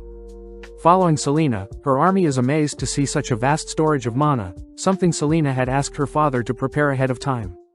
Refusing to lose the fort, Selena chooses to strengthen her barrier further, ultimately discouraging Charlotte. As REITZ rides with his men into the enemy, he's forced to leap off his horse in order to engage the enemy, holding on until Ars can break through. Having come to their final barrel of mana, Charlotte reasons she should make use of her ultimate spell, a spell that burns up mana very quickly and may even hurt the caster. Wanting to make Ars proud, Charlotte asks for Ars to look after her body if she happens to faint. With REITZ choosing to shred through the enemy soldiers, Charlotte prepares her ultimate spell, conjuring hundreds of fireballs that are raining down on Selina's barrier. Horrified, Selina struggles to hold on, accidentally spilling all magic liquid along with shattering her magic staff, having been unable to keep up with Charlotte's power. Having destroyed the barrier, Charlotte asks if Ars is proud of her, suddenly collapsing into Ars' arm. As REITZ also appears victorious, Lumera declares that they've won from all angles, something Murray fears since Ars's retainers are quite the formidable foes. As Thomas and Fredor learn of Fort Vakmakro falling, Corin praises Lumera and Ars for capturing their designated fort, noting that Selina is their captain. When Ars wonders what Corin plans to do with all the captured, Ars is shocked to hear Corin plans on executing them all, fearing they'll eat up supplies and possibly betray them. With Selina accepting her own demise, Ars notices all of her men have also prepared to give their life, something Ars refuses to accept. Before Corin can give the command to execute everyone, Ars butts in, reminding Corin that their goal is to unite Messian. Ars believes that executing their enemies will guarantee their future resentment and they'll never be able to unite fully as a country. With everyone amazed by Ars' speech, Rosal suggests that Ars appraise the captured Sok troops, hoping to recruit more followers only to exchange the remainder for their own captured troops. With Corin happy to follow such a plan, Ars kneels in front of Selina, scolding Selina for accepting death so easily, especially since it's her duty as the leader to ensure her army is safe. Hearing that Ars still hopes to become allies in the future, Selina is truly grateful to Ars for sparing her troops, but clutching onto her pendant, Selina still refuses to live out a life of shame knowing she has failed. Just then Charlotte appears, praising Selina for her amazing defensive barrier, admitting that as an offensive mage Charlotte can only attack but Selina specializes in defense magic, a skill fit for a lord. Appearing before Selina, Corin orders Selina to ask her father to reconsider siding with, warning Selina that they'll continue to invade if they refuse. That night, Ars finishes up appraising and recruiting new soldiers, entering his room only to spot Fam has arrived. Fam begins telling the gang that Castle Samkach is pretty confident in their defense, relying on their impenetrable gate along with Thomas's genius to survive. As Ars rushes to report the intel to Corin, Rosal realizes that the outcome of their siege has already been decided. At the same time, Selina returns with a fraction of her army, apologizing to her father for failing, but her father couldn't be more happy to see his daughter alive, something Selina refuses to accept having embarrassed her family's name. The next morning, Corin concludes that the enemy refuses to give up, preparing his men to storm the building. At the same time, the enemy laughs at Corin's men, relieved to know the only way into the castle is through a narrow bridge. As Samka's men fire off powerful cannons at Corin's soldiers, they grow anxious seeing the enemy rushing their gates without hesitation, all whilst Fredor learns their impenetrable castle gate has been opened. Having snuck his way into the castle, Fam reveals he had assisted with the invasion for the insight, instructed by Rosal the night before to blend in with Samka's knights. With Selina also learning of the castle gate's opening, Selina prepares to fight once more, but is horrified to hear her father has completely surrendered. Flashing back, a young Selina rushes to greet her father who had returned from a successful campaign, captivated by her father's adventures. Having been given a pendant that symbolizes courage, Selina grew to despise her father, feeling sorry for her father who gave in to the demands of Vasmark. Rushing to her father's side, Selina grows more pissed hearing her father suggest she flee, instead declaring she'll fight till the death. At that moment, Thomas and his men appear, praising Selina's efforts, revealing he has a backup plan. Unveiling a catalyzer, Thomas declares that he has placed explosive traps all throughout the castle, asking for Fredor to lure Corin and his men inside only to blow up the castle with the catalyzer. When Fredor prepares to evacuate his men, Thomas corrects Fredor, ordering Fredor to give his life and blow up with the enemy. Thomas reminds Fredor that Vasmark doesn't take kindly to failure, convincing Fredor to accept his fate, but Selina suddenly remembers Ars telling her a lord should also consider their followers' lives. Before Selina can stop her father from accepting the catalyzer, Fredor destroys the item, glaring at Thomas as he refuses to give up the lives of his people for a selfish man like Vasmark. With no other words, Thomas swears he'll make Fredor regret his actions, heading off. Out of nowhere, one of Thomas's men prepares to cut down Fredor, forcing Selena to step in front of her father. In the blink of an eye, Fedor dashes forward, terrifying Thomas's lackeys, reassuring Selena that he's still able to fend for himself. That night, Fedor officially surrenders his land to Corin, offering his own head if it means his people can live on. Relieved to hear such an honorable thing, Corin asks Fedor to join his army, something Fedor graciously accepts.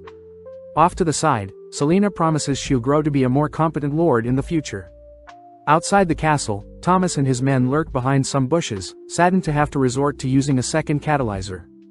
As Thomas activates a catalyzer, a massive explosion is seen elsewhere, cutting to Pham, who reveals he had relocated all the explosives in the castle elsewhere. Hearing this, everyone is surprised to hear Ars's party knew of the explosions, learning that Rosal had deduced Thomas would use an underhand tactic to ensure they come up on top. Seeing as Sok's army was clearly smaller than Curran's, Rosal deduced Thomas would blow up the castle once Curran's army had taken control of it. As Ars promises to pay Pham for saving everyone's lives, Ars demands to know why Rosal didn't tell him sooner, but Murray butts in, revealing that Rosal didn't want to distract Ars with more information. Murray praises Rosal for putting himself in the enemy's shoes. Amazed, Rosal was able to pinpoint the enemy's intentions so accurately. Seeing Ars' party so happy, Selena can't help but admire them, hearing her father apologize for disappointing her. Selena admits she simply didn't want her father to bow to anyone, admitting she was wrong for wanting to throw away her life, as a lord should swallow their pride if it's what's right for their land. Within a few days, word of Corin conquering Sok spread like wildfire, along with their special leader Ars. Back at the Luvent mansion, Ars' maid rushes to tell Lycia the good news, but Lycia holds back her excitement, stating they must act more tamed. As the maid leaves, Lycia jumps for joy, only to be embarrassingly caught by the maid celebrating Ars's victory. In Castle Samcage, Corin states their next destination is VIDZ, but seeing everyone exhausted, Corin permits everyone to have a 3-day break. Excited, Ars states he wants to tour the city of Samcage, happy to hear that Murray and Charlotte wants to feast on the city's food and drinks whilst Rosal wants to continue studying. With REITZ asking if he can accompany Ars around town, we cut to Charlotte and Murray indulging on as much food and booze as they can, Rosal reading as many books as he can. Touring the city together, REITZ points out how they used to go on adventures all the time when Ars was younger. Off in the distance, Ars spots a crowd surrounding a lone man, surprised to see the man had invented a miniature device that can float through the air. Sadly, the man's invention comes crashing down, but having not given up, the man unveils a strange-looking egg that houses what looks like a mechanical bird. When REITZ points out how boring the invention is, Ars can't help but offer to purchase the invention for 3 gold, amazed that such a toy exists compared to the basic building blocks he's used to. Wondering how talented the inventor is, Ars attempts to scan the man, but his appraisal suddenly malfunctions. Upon testing his eye on REITZ, Ars' eye works fine, freaking Ars out for a bit, but he brushes it off as nothing. With 3 days already passing, Corin and the others gather at Castle Samcage, reminding everyone that their next city to conquer will be VIDZ, one of the 3 largest cities alongside Semplar and Arcontes. Since Vassmark is already ruling over VIDZ, Corin knows that taking such a powerful country from Vassmark would give them a massive advantage, but Lumiere points out how winter is coming. Knowing that the harsh weathers will impede on their armies, Corin plans on splitting up their army to invade before winter comes, hoping to take down Castle Stotz, the largest defending castle of VIDZ, alongside Castle Rolto. Once both castles are secured, Corin knows they'll be able to secure VIDZ for themselves, turning to Ars and Lumera as Corin assigns them to take over Castle Rolto. Beginning to brainstorm, Rosal first suggests they conquer the surrounding castles before attacking Castle Rolto, but Ars is stressed seeing as they are unable to make contact with any of the surrounding castles. Ars wonders if they'll even be able to invade so many additional fortresses at once, but Lumera states they must since Castle Rolto is one of Vassmark's major strongholds. Just then, Ars receives a message from Fort Vardosen, offering to chat only if an important person were to negotiate with them. Lumera knows the renowned commander Lupa is in charge of Castle Vardosen, someone even Corin failed to convince to join them. Ars wonders if Lumera can handle their negotiations, but Lumera states Ars is the only one that can convince the mighty general. With the big day arriving, Ars sets off towards Castle Vardosen, but is stopped at the gate as the castle knights demand to know who Ars is. The moment Ars introduces himself, the castle knights draw their weapons, triggering REITZ's battle senses as he steps in front preparing for battle. Attempting to calm everyone down, Ars realizes the enemy is too agitated to listen to him, but when Ars suggests they retreat for now, Murray states this is actually the perfect time to negotiate. Murray reminds Ars that Lumera would mercilessly tear down the castle if the enemy attacked Ars now, plus Murray finds it suspicious that Castle Vardosen is the closest castle to them, but they were the last to respond. Murray scolds the enemies for such a pathetic attempt at scaring them, asking Ars what his decision is, impressed to see Ars dropping his weapons even when he's so terrified. Calling out to Lupa, Ars wishes to negotiate without any bloodshed, finally getting Lupa to open the gates. With only Reitz and Murray allowed to accompany Ars, the three are escorted through the castle, but Ars suddenly begins feeling a stinging pain from his eye. Finally greeting Lupa Lustin, Lupa says they'll chat in their conference room, but Reitz can't help but notice the surrounding guards are glaring at them. Before Ars can take another step, he trips on the stairs, accidentally revealing the egg toy he purchased, all watching as the mechanical bird appears from the egg, flying and spinning around only to land onto Lupa's palm. Lupa is amazed to hear such an invention is considered a toy, returning the item as he continues to his conference room, but Ars takes the chance to scan Lupa's stats. Finally able to use his eye without feeling any pain, Ars is amazed to see his eye reveal that Lupa is the eldest born in the Lustin household along with Lupa's exact birth date, married status and personality. Ars is shocked to learn such a terrifying man is married, but is escorted into a room to wait. Seeing as Ars is unable to identify a weakness in Lupa's stats, the gang decide to rest for a bit, but Ars can't help but notice the items stuffed behind the room's sofa, declaring that their negotiations will run smoothly. Finally sitting down to negotiate, Lupa reminds Ars he is not to be taken lightly, but Ars first asks how Lupa's wife is doing, believing Lupa to receive a baby soon. Terrified to hear Ars knows such a thing, Ars cries that such an honorable man like Lupa wouldn't lure and attack the enemy with such underhand tactics, deducing that Lupa's pregnant wife is being held in Castle Rolto.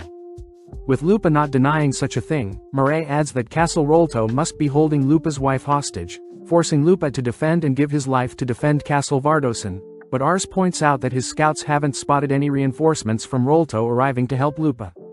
Ars declares that the general of Castle Rolto has completely given up on Lupa, but Lupa believes he can still save his wife's life if he manages to take out at least one powerful enemy, hence why Lupa had asked for Ars to come alone.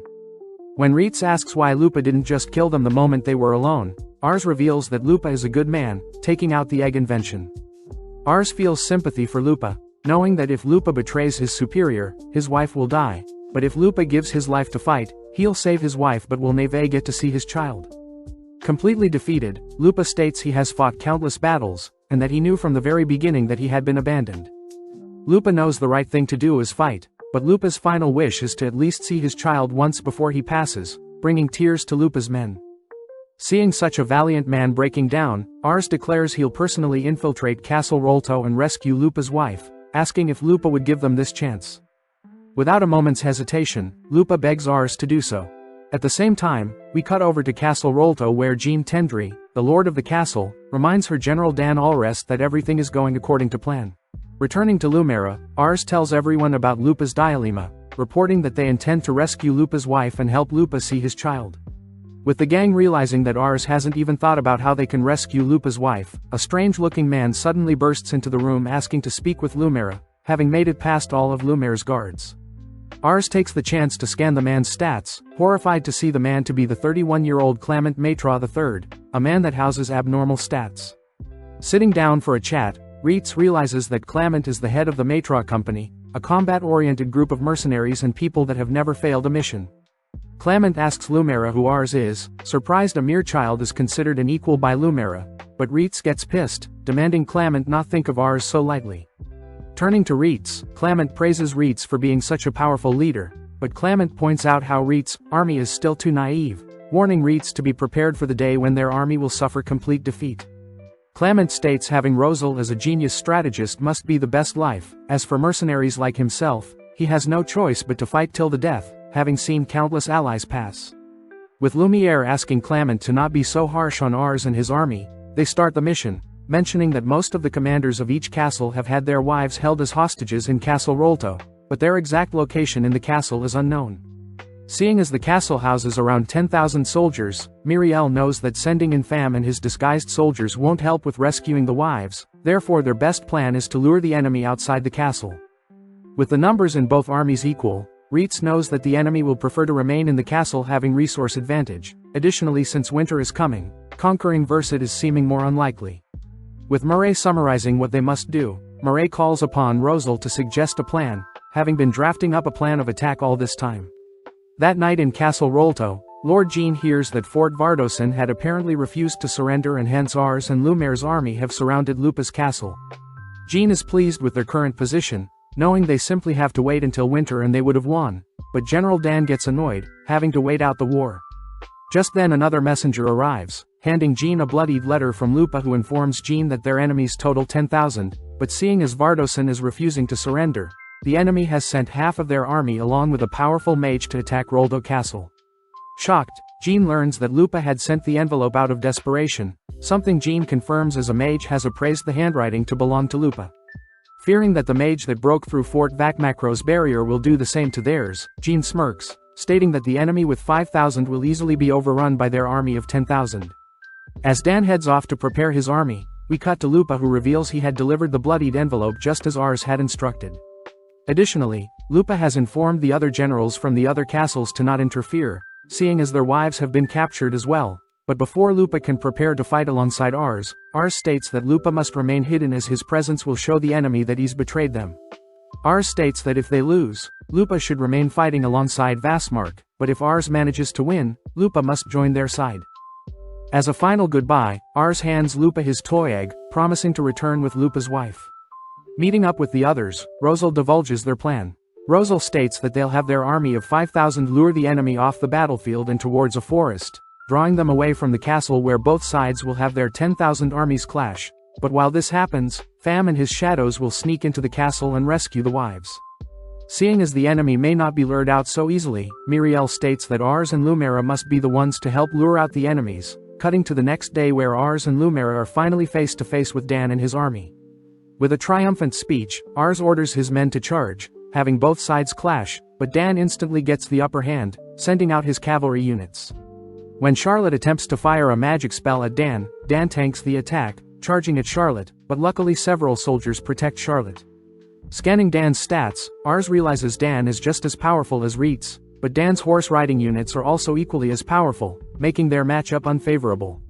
As Ars soldiers take a defensive stance against the enemy's cavalry unit, we cut to the wives who are being held in Castle Rolto, all learning that the enemy have finally waged war. Before the wives can be moved to another room, Fam appears knocking how the guard that is trapping the ladies, only to demand the wives stay calm and follow his orders. Back on the battlefield, both Ars and Lumaira orders everyone to retreat, egging Dan to chase after them. Before Dan can pursue them, Jean orders everyone to wait, spotting Ars' men looking determined, deducing that the enemy plans to revolt near the forest. With Jean taking charge, he orders Dan to surround the enemy and not chase after them, but Dan's soldiers wonder if Dan should be taking orders from such a weakling like Jean.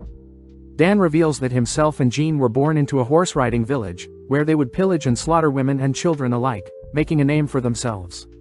One night, Dan had spotted Jean beheading the men they captured, and when there was a bounty placed on Jean's father, Jean personally slaughtered his own father, serving his head to the governor of Missian in order to achieve noble status.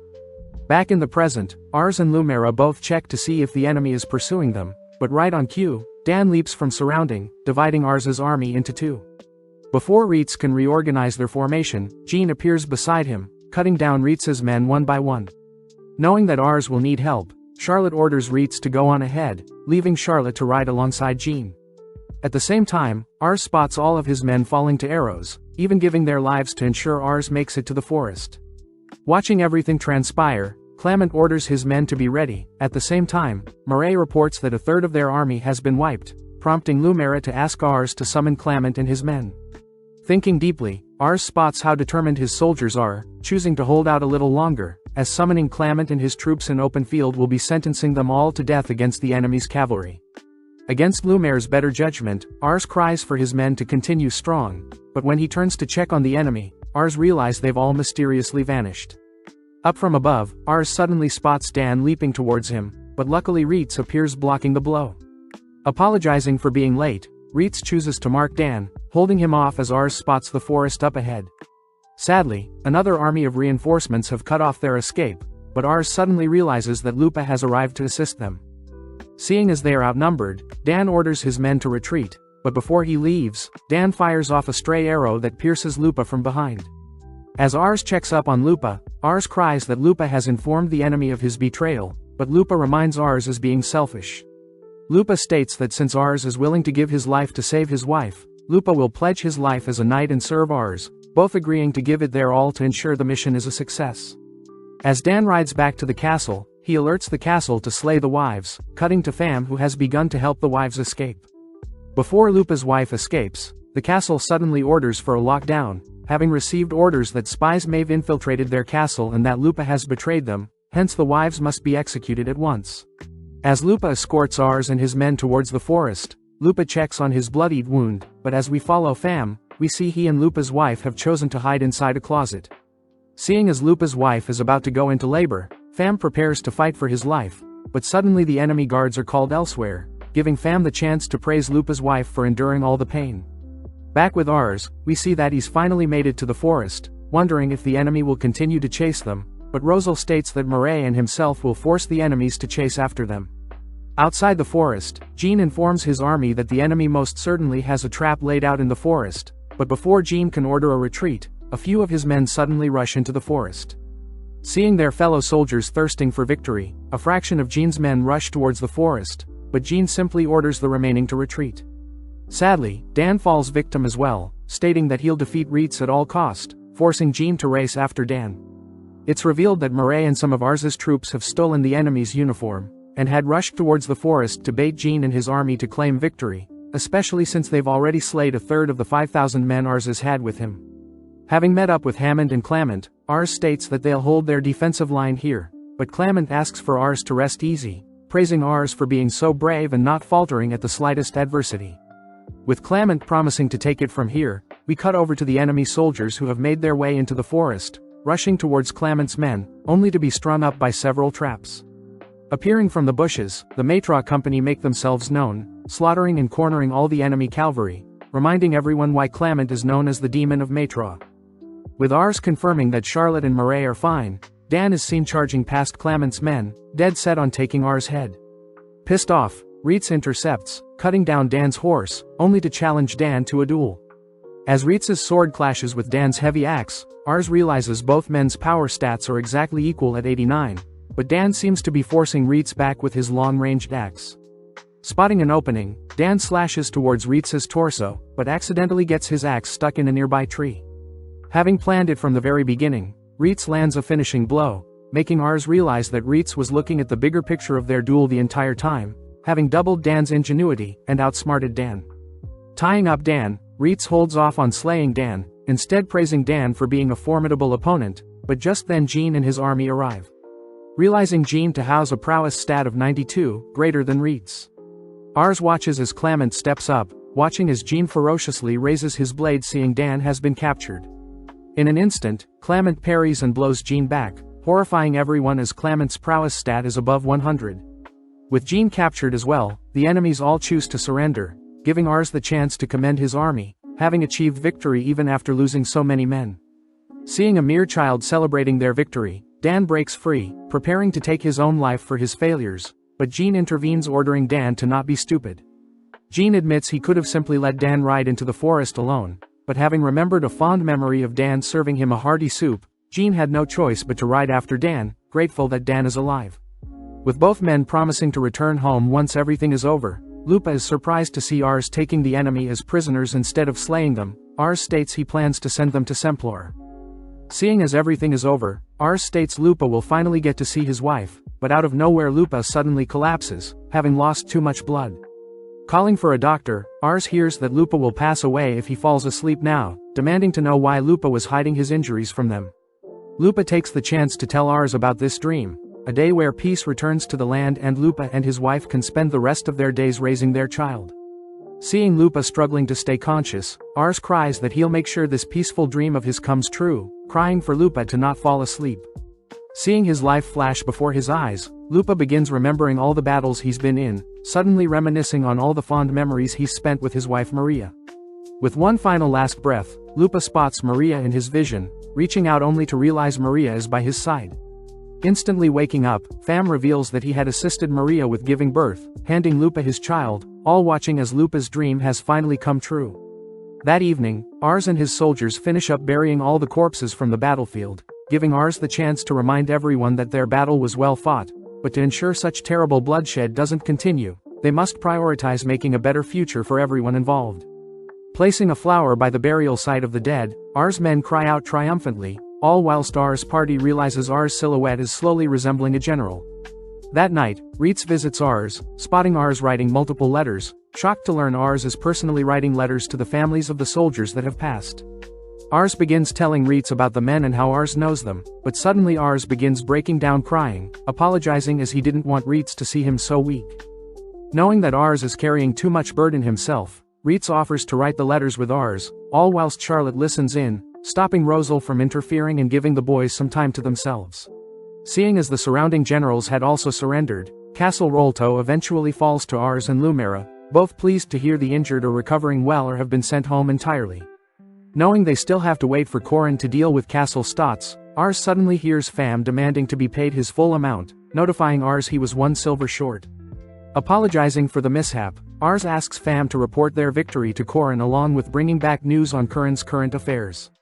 Riding off in the night, Fam and his men head towards Corin's supply camp, all whilst Fam's men wonder if Fam has been too harsh on Ars, but Fam reminds them they need to be paid well seeing as Ars will be rich one day. In the distance, Fam spots Corin's supply camp on fire, rushing to the scene as soldiers attempt to rescue the resources. Fam learns that most of Corin's supply camps had been set on fire by the enemy, resulting in half of their resources and aqua magia being lost, something Fam knows he must quickly report to Ars about. Elsewhere in Castle Stotz, Kansas Vandal the headman of VIDZ thanks Thomas for his genius tactics, having managed to outsmart Corin himself, but Kansas wonders why Thomas targeted the enemy's magic supply. Thomas says that Kansas is still naive since magic is the most dangerous thing in warfare, reminding Kansas that their end goal is to draw on the war until winter, where they will claim victory. Thomas does mention how they can't rest easy just yet, but reveals that Corin's greatest flaw is Corin himself. Kansas wonders how a powerful man like Corin could have a weakness, learning that Corin is an honorable man who fights alongside his allies on the battlefield instead of sitting back in Semplar and others do battle. Thomas says they'll definitely have a chance to attack Corin directly, asking Kansas to leave everything to him, since he needs to redeem himself. Back in Castle Rolto, the gang are notified of Corin's supply camps being attacked, something Rosal deduces is to draw on the war, something Murray knows is the working of Thomas. Before Ars can order everyone to move out, Murray asks for any more information, hearing that enemy mages have been sighted with large catalyzers near Mount Thori, a mountain next to where Corin's army are camping. Rosal wonders if the enemy are attempting to blast Corin with magic now that Corin's army are low on aqua magia, but Lumera says the mountain is still too far away from Corin's campsite. Assessing the situation, Murray declares that the enemy's true target is Corin himself, asking if Fam is still near the supply corps. Having a messenger relay a countermeasure, Fam is asked to head straight to where Corin is stationed, but before Fam can ask questions it begins to rain. Murray explains that Thomas plans on taking advantage of the rain along with having their mages cast rain spells onto Corin's army, but Ars wonders how that would benefit the enemy. Murray adds that rain will turn the ground to mud, making travel very difficult along with the perfect environment for the enemy to sneak attack since the rain covers any sound. As Fam fears the worst, he and his men quickly ride to Corin's location, but at the same time Corin shields himself from the rain. Spotting troops riding into camp, Corin suddenly realizes he's under attack, having used the rain to sneak past the defenses. Realizing the enemy is after his head, Corin steps up and orders his men to fight, drawing his blade only to clash swords with Thomas himself. Glad to be seeing Thomas again, Corin accidentally slips on some mud, giving Thomas an advantage, but Corin manages to evade a lethal blow instead impaling Thomas's leg with a dagger. Unable to best Corin alone, Thomas cries for his men to surround Corin, but seeing no way out, Corin prepares to fight. Out of nowhere, the surrounding area is enshrouded in darkness, only for Fam to appear reporting Ars as having sent him to rescue Corin. Hopping onto Fam's horse, Corin is shocked to see Fam wields shadow magic, magic only the most skilled casters can use as they blind both the enemy and caster. Shocked as a skilled caster is working for Ars, Fam suddenly hands Corin over to his men, stating that he must stay back to slow down their pursuers. Following Thomas, he desperately rides after Fam, only to be enshrouded in darkness once again, but Thomas orders his men to simply focus and detect Fam's presence. Out of nowhere, Fam slays 2 of Thomas's men, impressing Thomas as Pham is able to conceal his presence as well, but Thomas mentions how Pham's sneak attacks won't work on him, blocking a slash and forcing Pham to retreat.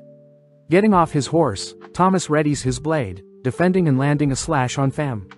Seeing as Pham has bought enough time for Corin to escape, Thomas orders his men to retreat, allowing Pham to escape as well. The next day, Corin immediately rallies his soldiers, preparing to take down Castle Stotz at once, impressing Pham as Corin and his soldiers are as resilient as ever. Heading to speak with Shadow, Corin rewards Shadow with plenty of gold, offering to add Pham to his future retainers as well. Sadly, Pham refuses both the gold and the position, stating that he works for Ars only, heading off as he only accepts money from his employer. Grateful, Corin sends a messenger to tell Ars about Pham's great work along with money to help pay Pham. As Pham and his men ride through the forest, Pham wonders if he should have taken the deal, flashing back to a gloomy day where Pham is in the middle of assassinating his target. Having returned to his employer to claim his reward, Pham reassures his employer that their secret is kept with him, flashing back to the present where Pham has returned to Ars's camp. Ars is glad Corin's rescue was a success, shocked to see Pham had been hurt, rushing to see if Pham's wound had been properly treated. Pham reminds Ars that his shadow mercenaries are criminals and murderers, asking if Ars is afraid of them, but Ars is confused, stating that Pham has been nothing but nice to them, therefore Ars trusts Pham completely. Breaking out into laughter, Pham is glad to be treated so kindly, asking to be hired as one of Ars' retainers as a reward. Shocked, Ars wonders why Pham wants the position now, but Pham says Ars will one day be the ruler of Summerforth, so he would like to bet everything he has on Ars, especially since Ars still treats Pham and his men like humans. With Pham and his men pledging their allegiance to Ars, we cut over to Castle Stotz where various guards drink, knowing they'll be safe after damaging the enemy's resources and magic supply. As the men celebrate winter coming, they spot a lone redhead boy uttering that life is boring with fighting, annoying one of the men as they rush to confiscate the redhead's weapon. Surprisingly, the redhead's weapon is too heavy for the soldiers to pick up, watching as the boy retrieves his weapon, all whilst stating weaklings have no right to touch his weapon. Check out one of our other videos on the screen or in the info card above.